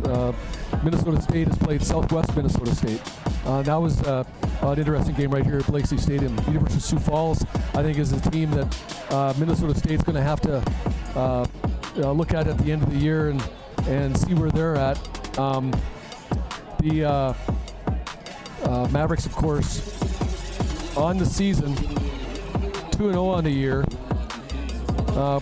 The Winona State game next weekend will be the next 2 weeks will be interesting because you really have these rivalry games. The game against Winona next weekend is a game in which Minnesota State has struggled with in the past, and that game's on the road. Of course, St. Cloud State, you never know how those games are going to go against St. Cloud State. That's homecoming on September 29th.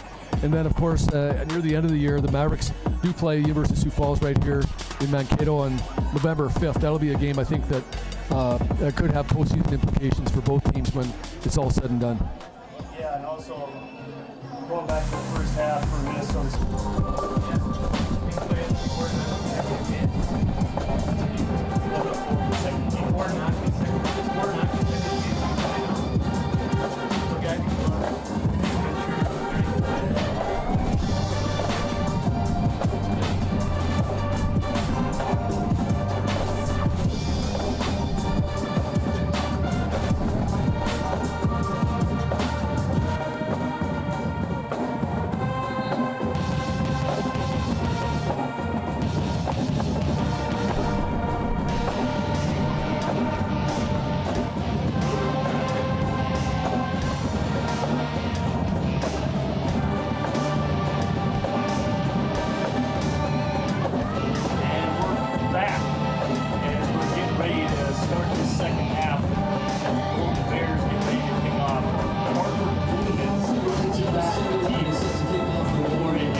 right at the 25-yard line. Let's see if they can pick up where they right where they left off at the end of the half. And it's going to be interesting to see who comes out and plays quarterback for this first drive of the second half of the Mavericks. And it is the sophomore J.D. Akawa.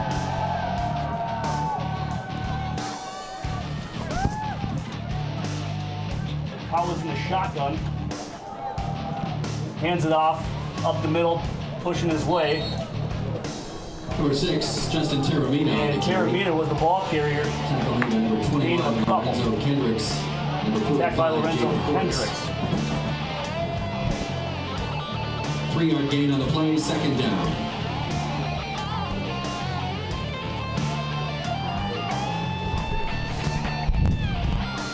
As it's Barnes, Ludeman, and Sample are your wide receivers for Minnesota State. Akawa pump fakes, rolls out to his left, directing traffic in front of him and runs to the sideline out of bounds. Number 7, J.D. And I think they might give him because he runs out of bounds at the 35. And let's see if they give it to him. They do. In fact, that's another Maverick first down, their first of the Runs out second of half. bounds at the 35-yard line. 7-yard gain on the play, and a Maverick first down. 18 first half first downs for Minnesota State, and MSU starting right off here in the second half where they did in the first half. Akawa at the controls, and he looks extremely comfortable back there, Brian. He's got Terramina, his lone back. Gets the snap, hands it off to Terramina. Terramina runs right up the gut. And is met by Sean Harris. Tackle made by number 73, Sean Harris. 5-yard gain. Second down. Second down and 5 for Minnesota State here. With just minutes gone here in the beginning of the third quarter. Akawa rolls out to his right, is looking for Gludemans, and Gludemans right through his hands. And that is a drop pass by Parker Gludemans. It'll be third down and 5. 14, Parker Gludemans. Incomplete. Third down. And it seems like Minnesota State is continuing with their game plan here in still throwing the ball with J.D. Akawa. Minnesota State in the first half, 5 of 7 in terms of third down conversions. Mavericks were 2 of 2 in terms of converting on fourth down conversions. We're going to share this mic here a little bit as we're receiving feedback that people have a problem picking up your mic, Brian. And that passes over the middle of the Vance Barnes in traffic. Barnes hangs onto it, and that's another Maverick first down. Being on the tackle for Concordia-St. Paul was Andy Auni, the sophomore from Golden Valley. 6-yard gain on the play, and a Maverick first down. And here comes a junior, Jordan Niemeyer, in for Vance Barnes. As Mavericks still stick with the 3 wide receiver set, and it doesn't look like they're doing anything different except putting the pedal to the floor here. Akawa gets the snap. Terramina runs out to his left and pushed out of bounds by Marcus Haskins. Terramina, the ball carrier. Gain of 2. 2nd and 8. Run out of bounds by number 1, Marcus Haskins. Checking in for the Mavericks now is Cullen Gahagan, redshirt freshman from Oregon, Wisconsin. Again, it looks like right now the MSU coaching staff is trying to find a way to mix in some of the young guys who really haven't had a chance to get too many reps here early in the season.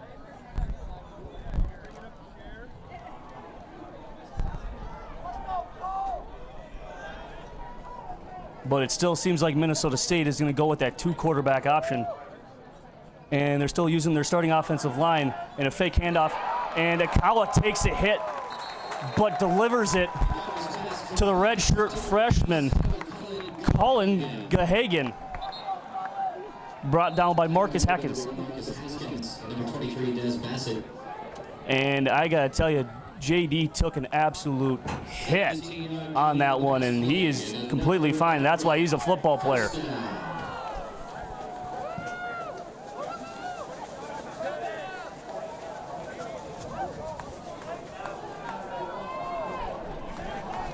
Three wide receivers set. Akawa handoff to Taramina. Taramina met by Ryan Sorensen and a gain of a couple. Interesting there as Kawa loses his helmet on the play. He's going to have to be replaced. They're going to have Schlichty come in now as Kawa goes out for at least one play with an equipment change. 3-yard gain on the play. Second down. And Schlichty comes back in, and Schlichty had a very, very nice first half as he ran for 2 touchdowns. And let's see what they're going to do here, as it's basically they've been about 80% in the shotgun. Schlichty's back to pass, lines up, and it's thrown out of bounds. Intended for the redshirt freshman, Cullen Gahagan. Incomplete. See, Barnes checks in there now, and of course Akawa comes back into play. Interesting that they chose a pass play on that, given the fact that Schlichty had come in to replace Akawa on that equipment change. And it's 3rd down and 7 as the clock ticks to 10 minutes.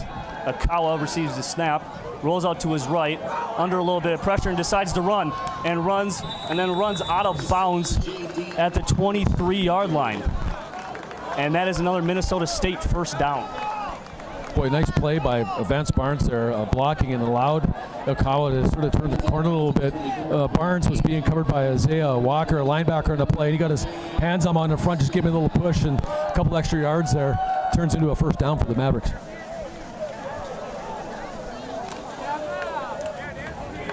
Barnes, as you mentioned, is a two-sport athlete here. He runs track and he plays football. He's lined up in the slot to Iwakawa's left. Iwakawa hands off the ball to Charles Terry IV. And Charles Terry is a redshirt freshman from Mankato, Minnesota.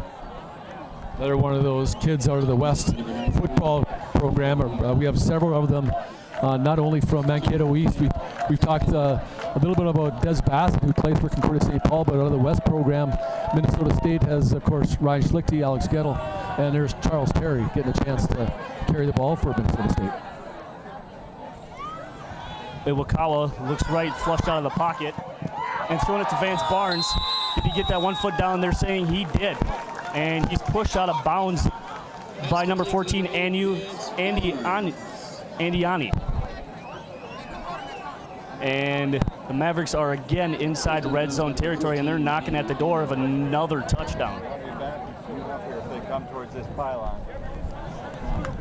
Third and 12 on the play. 9:02 left to go here in the third quarter. 46-6 the score.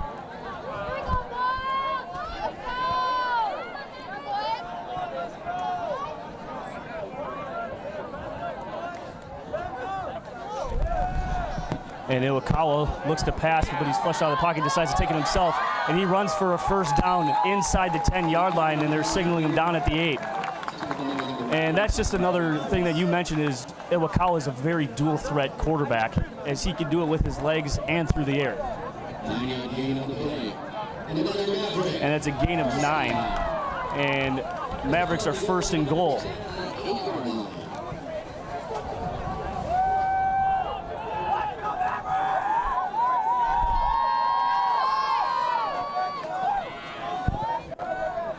Taramina, fake handoff, the keeper on Akawa, and he is met by Richard Ficasello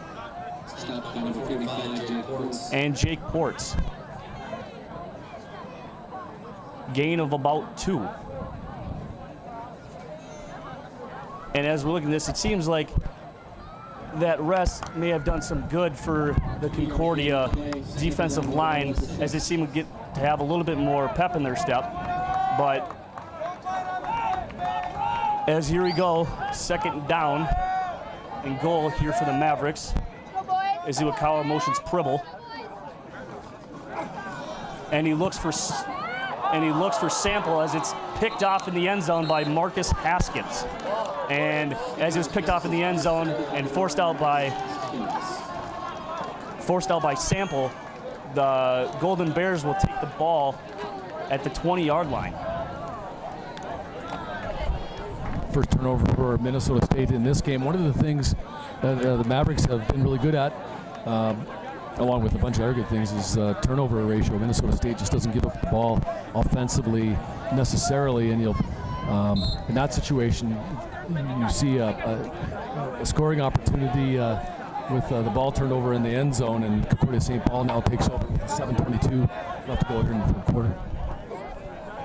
And Concordia is still going with their starter, and he finds his wide receiver Marcus Gustafson, and met by number 36 Keyshawn Davis instantaneously as he makes a catch. And that's a gain of 5, second and 5 for the Golden Bears. And as we keep looking at this, it seems like they're still not shying away from the pass game, as they still kind of want to build up some momentum. And as time is called, as Gustafson is gingerly jogging off to the sideline. Referee gives a signal and starts back up the play clock. 2 wide receivers right, 1 left. Johnson is his tailback. Hands it off to Johnson. Johnson's going to the right, hits the corner, breaks the tackle, and he's up the sideline. Gain of 14 for Johnson. Shaq Johnson all the way up to the 39-yard line and tackled by Parrish Merrill. And it was a wide receiver, MJ Williams, doing the job blocking on the right side there. Spring Johnson on that 14-yard gain.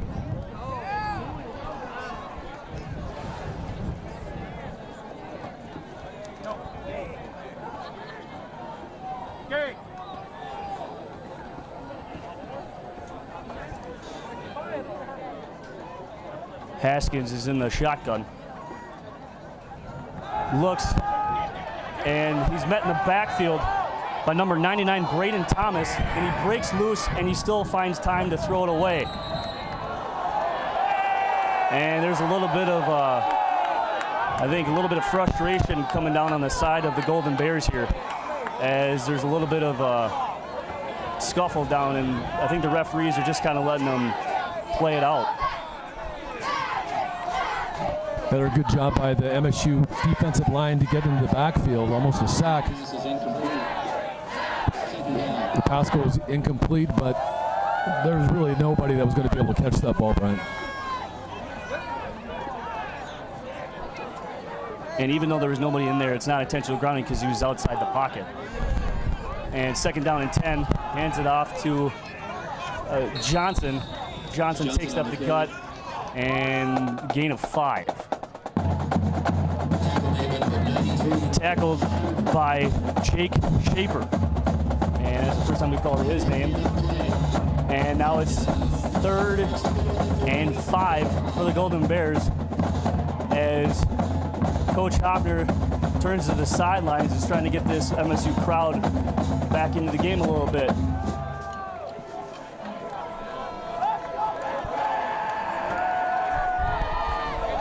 Empty backfield for the Bears.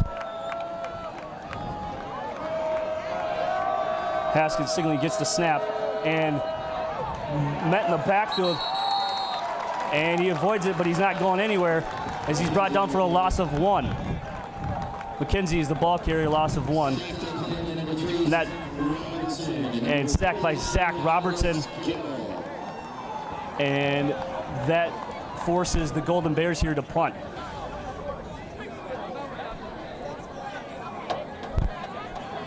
And back deep is Justin Arnold. And on the punt is Jonas. As time's called, as MSU is going to take a timeout here.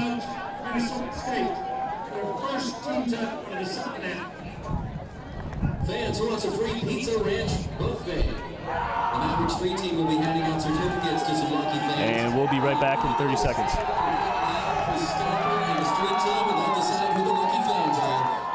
Pizza Ranch this weekend and enjoy an assortment of pizzas located on Madison Avenue.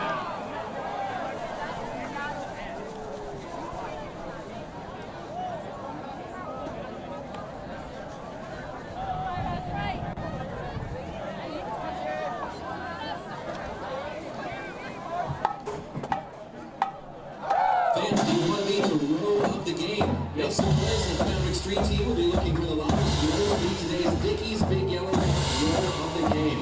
Thank you to Dickies for your continued support of Maverick. And after the Mavericks interception in the end zone last drive, you know, they're probably going to get the ball back here, and let's see what they can do after the turnover. And the Mavericks D did a great job holding them to no points off that turnover, so the Golden Bears could not capitalize. Shipley angles his punt out of bounds. It looked like a pretty good one, and he's got him inside the 20. And Mavericks will set up shot at the 8. And that is an excellent, excellent punt by Shipley. Windhead is back. You know, it's interesting. As you know, Brian, I've been watching these games for a while, and there's this bit of a tunnel effect here at Blakely Stadium. And right now you can see looking at the flags on top of the stands on the other side of the field are now going south to north. There's at the beginning of the game, they were going west to east. And there one time we were playing Morningside here, and the punter from Morningside was punting from the south end, and when he kicked it, the ball went to the right. He shanked it a little bit and ended up going over the east stands outside of the stadium. Taramina, gain of about 1, and corralled by Kelly Pierce. It'll be 2nd and 9 for the Mavericks as Ikawa is still at quarterback.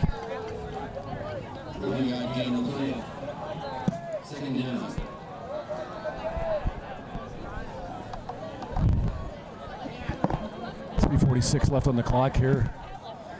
Minnesota State owning this 46-6 lead deep in their own territory. 2nd and 9 now as Ikawa comes out over the ball. Ikawa backs to pass, and he's flushed out, and he decides to take it himself. And a couple moves, and is corralled by number 18, D'Angelo Funches. And he is stopped short of the 20-yard line, and Mavericks will have another first down.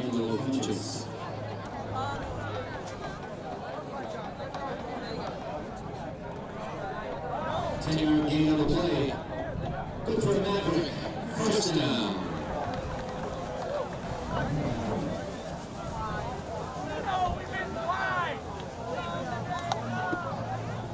Iwakawa gets it, hands it off to Taramina. Taramina runs and looks like a gain of about 1.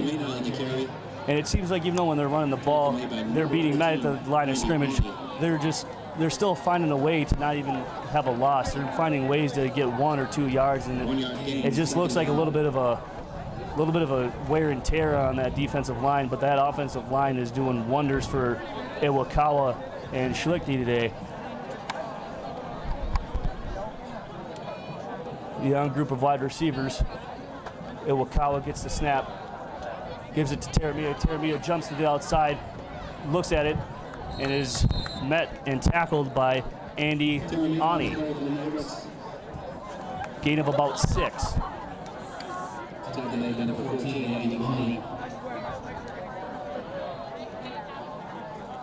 It'll be about 3rd and 3 for the Minnesota State on their own 28 or 26. As they need to get to the 30 for a first down. It's a very manageable 3rd down, so let's see what Hoffner's going to have to do here to get that first down for Minnesota State to keep this drive alive. Iwakawa finds it, Vance Barnes, and it's thrown short. And that'll be calling for Bednarski, and the Mavs here will punt.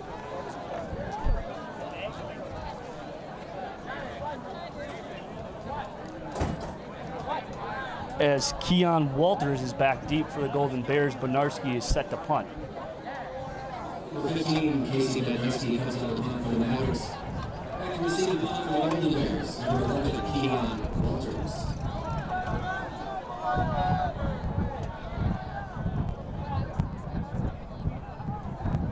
And Bednarski, we know, has got a boot.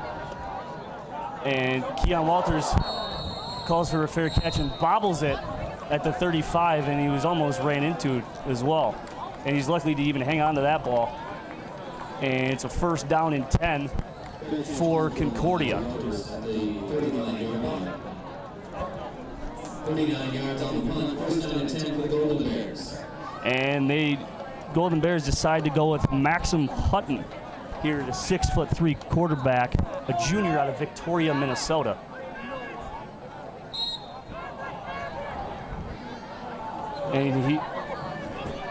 And Hutton has got 3 wide receivers to his right. Reads it, hands it off to Johnson. Johnson cuts it, finds the running room, and he breaks it into the backfield. And he is loose down the sideline and is corralled by number 17, Jack Curtis. Shaq Johnson, the ball carrier. Tackling number 17, Jack Curtis. And that is a hefty gain and something that could give Concordia here a little bit of a boost. First down. Score update in women's college volleyball. Minnesota State drops a 3-2 match at number 17 Wayne State today. Mavericks dropped that 5th set 15-12. So a pretty good road trip for Minnesota State. Pick up a nice win at Augustana last night before dropping a tough road match at Wayne State today. 42, Jordan Berggren. And the handoff was to Johnson, and he runs into a wall of pure white, but manages to find a little bit of a running way and gain of 3 yards, 2nd and 7 on the Maverick 32. 3 wide receivers left. And Hutton drops back, finds a receiver, caught down the sideline by number 6, MJ Williams. Hutton come in here and he's bringing in a little bit more of a upbeat mentality than what McKenzie had. So that's a fresh set of downs for Concordia, and they're inside the red zone for the second time. And that is what we call the end of the third quarter. No scoring here in the third quarter, and that was a quick 15 minutes as the score still remains as it was at halftime, 46-6, Minnesota State lead over Concordia-St. Paul. We'll be right back with the quarter stats.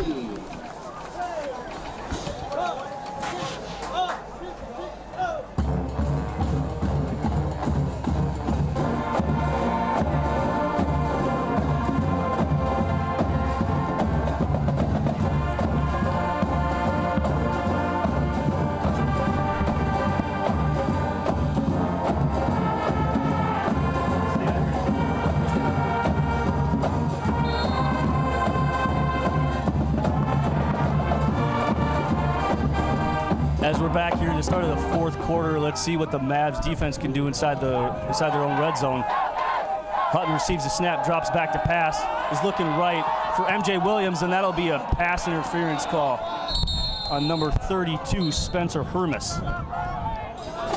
Hermes is a junior from Combine Locks, Wisconsin.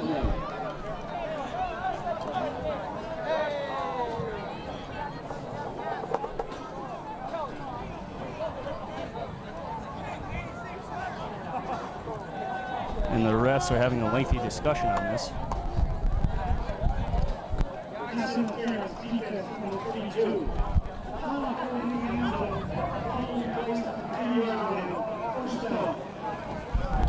And because of that, they get the ball at the 2-yard line and a fresh set of downs. So it's 1st and goal, and the Golden Bears are knocking at the door of the end zone. And Hutton decides to keep it, runs up the middle, and he is met by number 95, Michael Buto.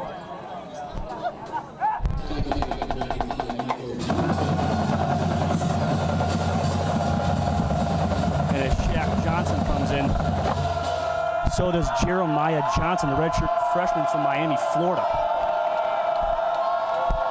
And it's a 2-back set as Hutton's under center, hands it off to Shaq Johnson, and is brought down for no gain.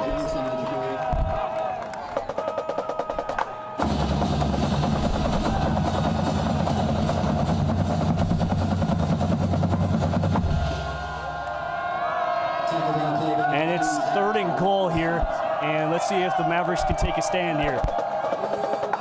3rd down. one wide receiver, and there are whistles. And another timeout used by Minnesota State. That'll be their second of the half.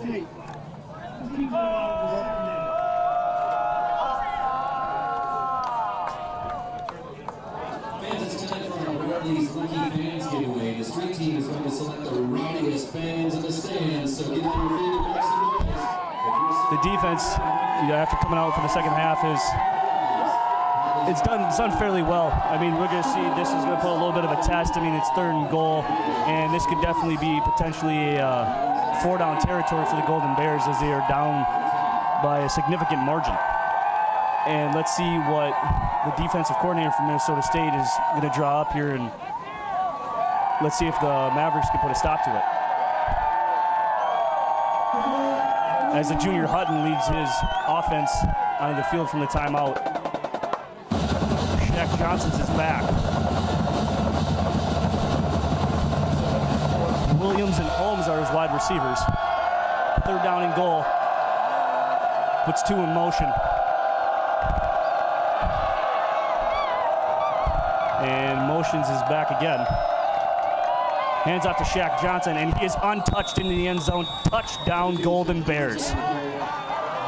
And they add 6 as the deficit decreases. Now it's 46-12. And Jonas Schinderline is on to attempt the point after for the Bears. And Hutton stays in to do his duties as the holder.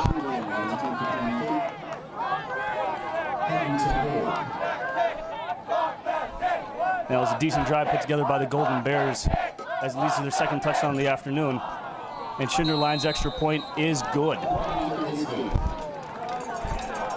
And we'll be right back in 30 seconds.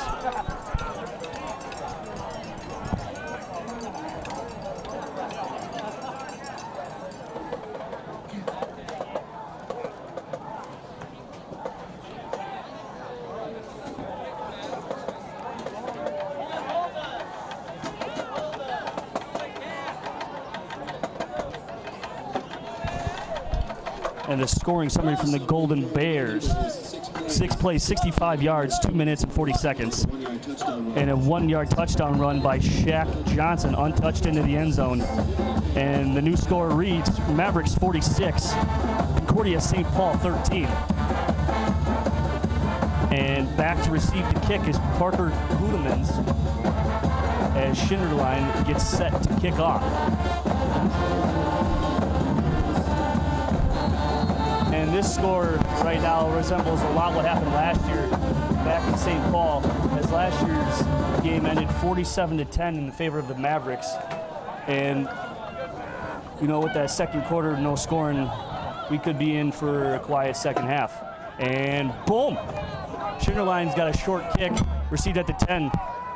And he tries to find some running away. Parker Gudemans is met and keeps rolling.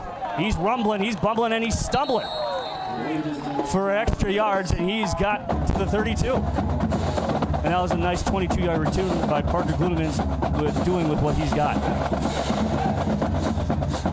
Well, you mentioned that Minnesota State sort of seemed to have stalled a little bit here offensively as Concordia does convert on the play, get into the end zone. 46-13 to score here in the fourth quarter, 13:39 to go here in the ball game. So we do a new quarterback in here at the game for Minnesota State. Brian. Yeah, the new quarterback is Braven Kaiser. He's a 6'5", 215 freshman as he hands the ball off to Taramina. And he's met by TJ Diallo, gain of 1. As we're seeing a lot more of these younger guys here, and especially the quarterback, and let's see how he handles, controlling this offense against still seems the Bears' first team defense. Taramina moves from the right to the left.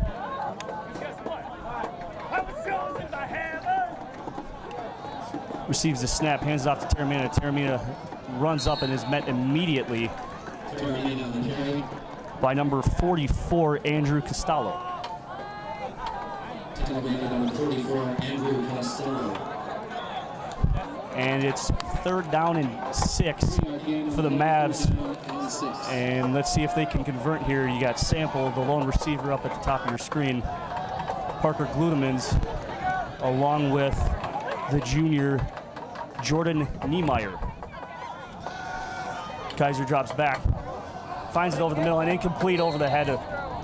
And we have a Maverick down as it's number 63, Eric Nelson, 6'6", 300-pounder junior from Cleve, Iowa.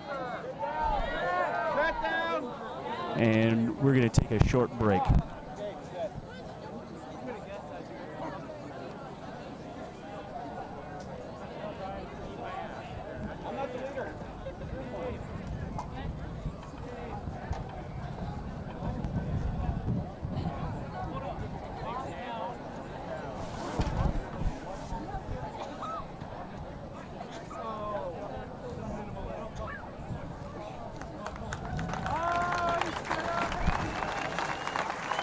As Nelson is being helped off the field by fellow linemen, and he's putting a little bit of weight on that left ankle, but not much.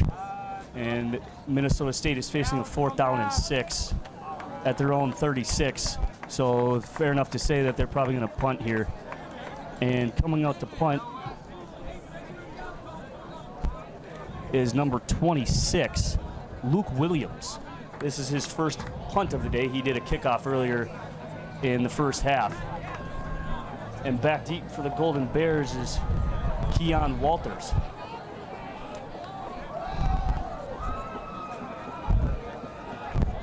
As Jack Curtis and Keon Davis had a little bit of exchange about who's in and who's out. And here's Williams on for his first punt. And we have flags.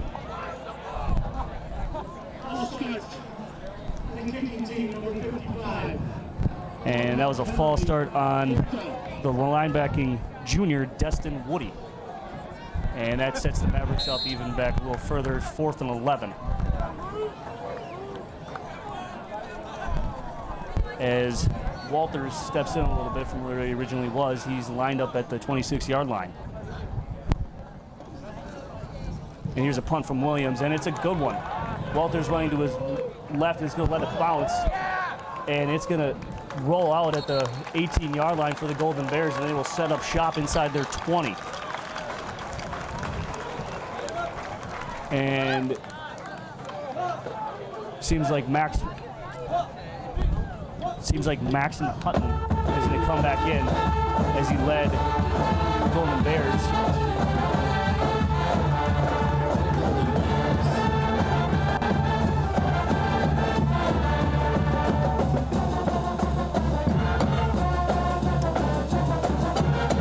See how the Mavericks can do on this drive, trying to come back from allowing a touchdown on their last defensive outing.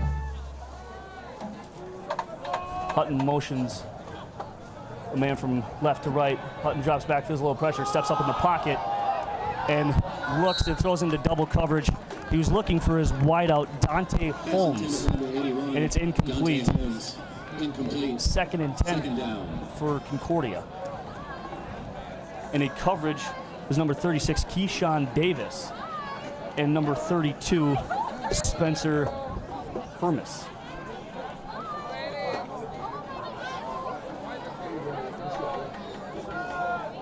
Four wide receivers on the field for the Golden Bears. 3 left and 1 right to Hutton. Hutton receives the snap, drops back, throws it quick across the middle, and it's caught by MJ Williams and tackled by Lance Arney.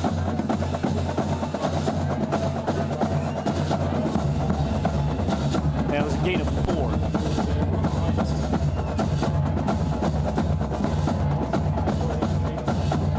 As it's 3rd and 7 here for the Golden Bears. The last thing they want to do right now is gain 3 and out. They want to gain a little bit more momentum here and see what they can put on the field. Hutton puts Walters in motion. Hutton looked in, flushed out of the pocket, and he went up, and he's sacked by number 42, Jordan Bergen. And my goodness, that was a quick one, and that's a 3-and-out, forced out by the Maverick defense as Arnold comes back to punt.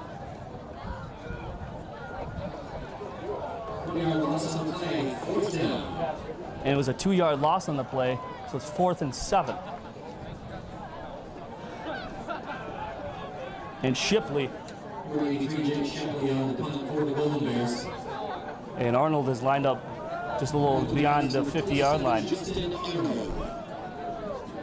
And Shipley's punt avoids the block, and Arnold fair catches it at his own 43-yard line. And the Maverick starting offense and the true freshman, Brevin Kaiser, will have great field position to start this drive, as there's 10.5 minutes still to go here in the fourth quarter. Let's see if Brevin can lead something here for the Mavericks. So we're just talking about post-game press conference. Brian, who do you bring to the post-game press conference? You usually bring 2 players there. There's a lot of stars today. Could bring Taramina. There's a nice run there by Brevin Kaiser. Kaiser, by the way, freshman quarterback, is a kid that not a lot of people are familiar with. He's a... I got it. Brevin Kaiser is a kid who transferred from the University of South Dakota, spent a year there, was on their roster, the Coyotes, in 2 years ago, sat out last year and transferred, and an opportunity for him to, I think, given the new rules and how red shirts work, maybe to get some reps without wasting, not necessarily wasting, but using up a year. As there's a first down, Kaiser keeps it, and he's running along the side. He's giving a little stiff arm and forced out by number 1, Marcus Haskins. And that is another Maverick first down, gain of about 15. As the Mavericks here are in business inside their own 20, inside the Golden Bears 25.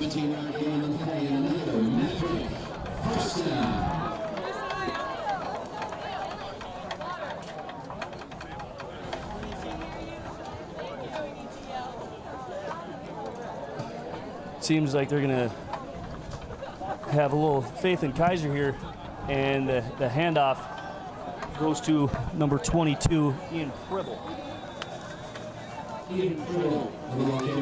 As he gains 3 to 4 yards on the carry.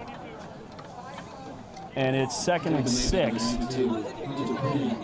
for the Mavericks. And it was tackled by Ryan Sorensen. And Sample, the outstanding freshman, is lined up to Kaiser's left, and Kaiser's got 3 of them lined up to his right. Hands it off to Pribble again. Pribble goes up the middle, and the linemen are still giving him a little bit of a push. And there's a little bit of fight for the ball, and there's no whistle, and it seems like it was a turnover. It was a fumble, and it was stripped by number 92, Hunter Quinn, from Ian Pribble.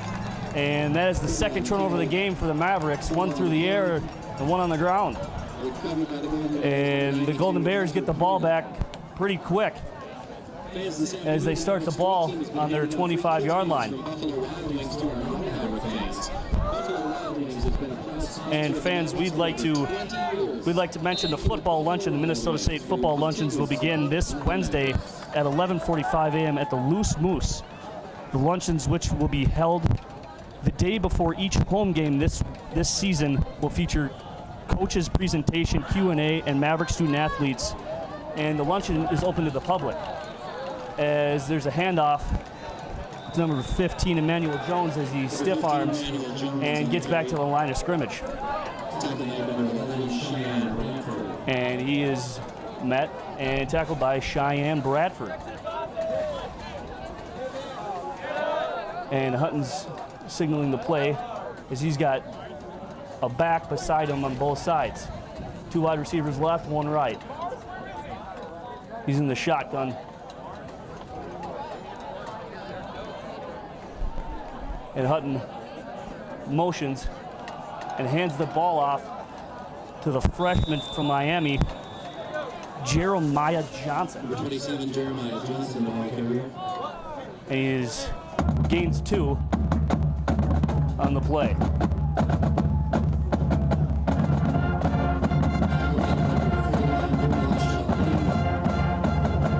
And the tackle is made by Duravish Lee. And 3rd and 8. This is a big stop here for the Mavericks. Let's see if they can get off the field and go back on offense. As Hutton backs the pass, he's looking for his wide receiver, and it's overthrown. That pass was intended for number 81, Dante Holmes. And Cheyenne Bradford was on the coverage. But there is a penalty on the field, and let's see what this comes to be.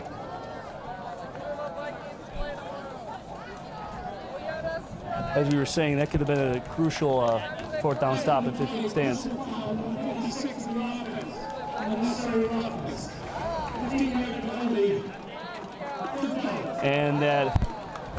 And that call is on number 56, the lineman Terrell Taylor. And let's see what the Golden Bears decide to do.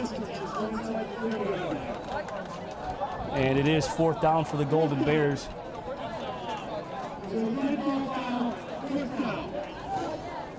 It is a dead ball foul, so it is 4th down, and now here comes the punting unit. The offense for the Golden Bears was a little bit confused. And Arnold is back on the Golden Bears side of the 50. And Jake Shepley is here to punt. We've had Shepley's name awful lot today, and he's had some pretty decent punts. But let's see, as he's almost had it blocked here, as it was tipped, they were saying, and it bounces back, it hits the 40, and they down it inside the 35. And a short field for the Mavericks offense as Braven Kaiser can see if he can lead them into the end zone. As there's 6:50 to go here in the 4th quarter. This has been a very quick and very defensive second half on both sides. Braven hands it off to number 29, Charles Terry the 4th. At 5'7", a buck 85, the redshirt freshman from Mankato, Minnesota. Well, this is a solid win. Mavericks haven't done much here in the second half. That's pretty much by design, right? Yeah, so I think it sort of played out pretty much like we thought it would, with Mavericks taking the opportunity to get some players in there who haven't really played a whole lot here. Brian. Kaiser gets the snap, hands it off to Terry the 4th, and he gains even a couple. And looks like 3rd and medium, 3rd and 7, 3rd and 6 for the Mavericks. As the defensive line for the Golden Bears has done a great job at kind of taking the run game out of Minnesota State and forcing them into 3rd and long situations. And this time the Mavericks go with 3 wide receivers on the left. Kaiser gets a snap, drops back, and there's a whistle. And there's a flag on the play. False start, Minnesota State.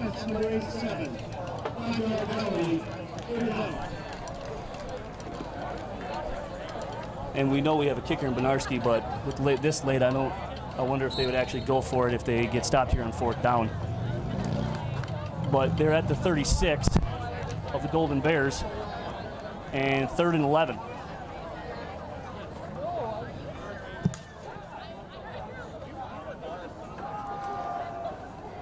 And Braven Kaiser decides to take it himself. He's whipped off a few tackles, and there's a flag on the play, and he picks up what seems to be the 1st down. And that's a gain of 11. Let's see if it holds up.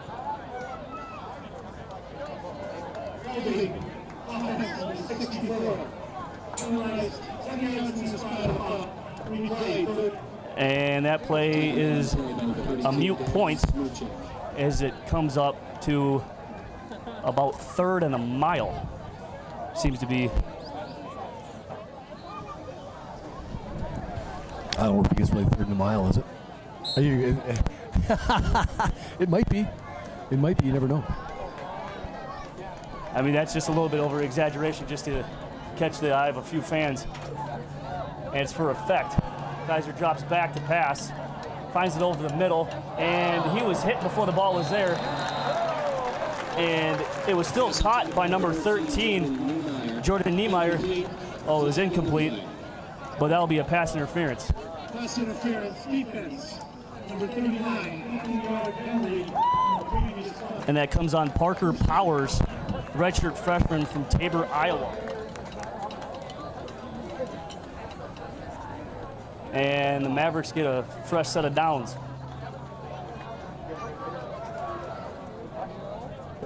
As the clock is stopped here to move the chains and of a penalty. So 4:51 to go here in the fourth quarter. And Terry is the lone back. And fake pass and finds Pribble, and it's incomplete, out of the reach. And no one was really in his vicinity. It was kind of wide open, and it'll be 2nd and 10. Congratulations to Anas Osman as today's Rose Fargo Texting Win Fan of the Game. Anas Osman has made up with the Mavericks 3 team. As Barnes checks back into the game, as Pribble just checked in for him on the previous play. And as we mentioned, Barnes is a two-sport athlete here, and you know, he's a very crucial part to this Maverick offense. As Kaiser takes the snap and hands the ball, and it is fumbled but recovered. And the Mavericks jump back on it for a 3rd down, and that'll be a loss of 3 on the handoff. And it seems to be a little bit of a sloppy second offensive half here for the Mavericks. And it just seems like that offensive line is not getting the push as it was in the first half.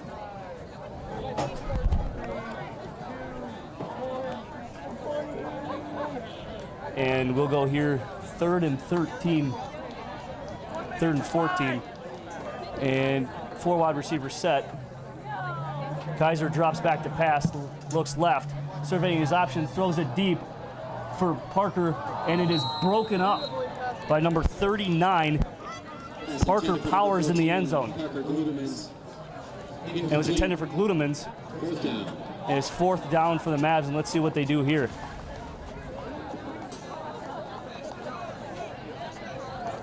As they're bringing on Benarski here, and Benarski's career statistics are nothing short but immaculate. Benarski in his career is 25 for 27 on field goals attempt last season, and he is 3 for 5 from attempts from 50 yards or more last season. He is 1 for 2 this season, and the kick from Benarski looks to be enough. He's got enough leg, and it is no good, wide right.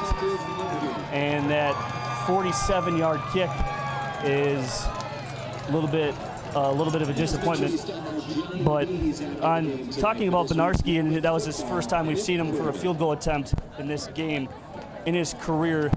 He has made one 60-plus yard field goal, and that was 63 yards last season. I mean, that is completely and utterly spectacular, and having a leg like him on this high-powered offense, it's nothing, you know, having him as a backup is still something that's guaranteed.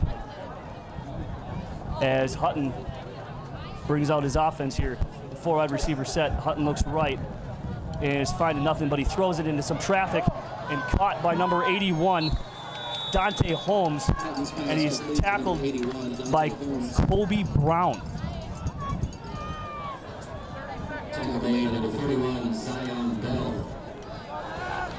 16-yard gain on the play. Tackle made by Zion Bell, excuse me. And it seems like they're going a little bit, try to get a quicker tempo as 3:30 is left on the clock. Hutton decides to keep it himself and is met in the backfield by number 93, Jake Schapper.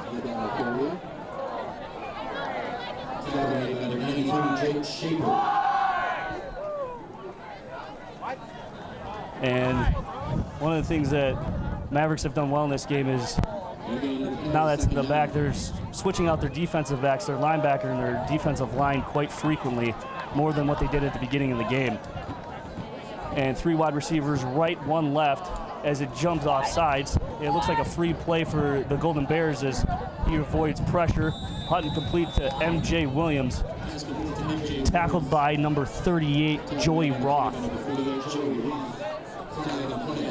There's a flag on the play. Let's see if this stands. Concordia wants to accept it or no.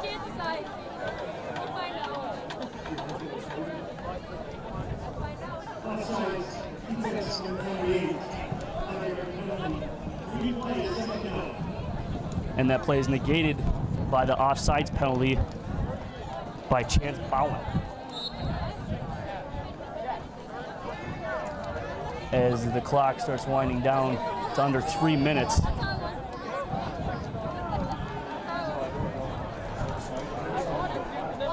And Hutton wipes off his hands before he receives the snap, drops back to pass, receives some pressure from Bowen, and is met and sacked in the backfield by Chance Bowen. And by number 93, Jake Shaper. And they just collapsed on Hutton, and Hutton had 0 time to get rid of the ball. As it's a 3rd down and 7 at midfield.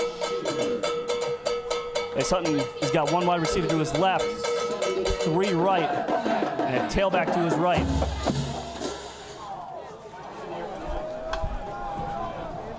As Hutton throws a pass, and it goes right through the hands of Cheyenne Bradford. Brian, I'm going to take off here the post-game press conference. Good job. Enjoyed doing the broadcast with you.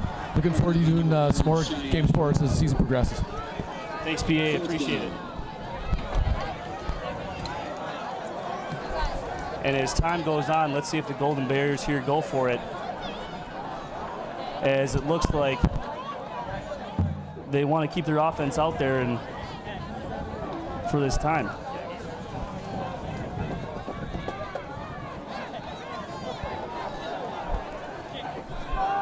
The Golden Bears are out here for a 4th and 7 with 1:50 to go on the clock. Hutton looks right, finds his receiver on the flat and tries to make a one-handed catch, and that falls incomplete. Pass intended for Keon Walters. And that's a turnover on downs. And Minnesota State will receive the ball here with a little bit left. And it looks like J.D. Akawa has got his helmet on and is coming back into this ball game. Actually, that was false advertisement. It is Braven Kaiser still in the game. As it looks like they're going to go in victory formation here for the Mavs, as it's 1:46 to go on the clock. As he takes a couple steps back and takes a knee. Hands it to the ref, and it'll be 2nd down and about 13. And this was just a great overall win for the Mavericks. They tend to start out slow and heat up, but in this case, they actually did the quite opposite. The offense was a very, very mute point here in the second half as the Golden Bears shut them out here in the second half. But the main key was that second quarter, that huge second quarter had by the Mavs, led by J.D. Akawa and Ryan Schlichty. And that 270 yards of offense is really what kind of gave it away this time. And as the Golden Bears came in here to look for a victory, to try to add on a win, put in a win column here, they will fall to 1-2 and 1-2 into the NSIC conference. The Mavericks will improve to 3-0. And they are back in action next week, like PA said, at Winona State. But their next home game comes in 2 weeks against St. Cloud, and that will be homecoming here at Blakely. And that'll do it here for the game as they take a knee, and it's 4th down, and teams going to meet at midfield. The final score, Minnesota State 46, Concordia-St. Paul 13. I thank you for tuning in here on the MBN Minnesota Maverick Broadcasting Network.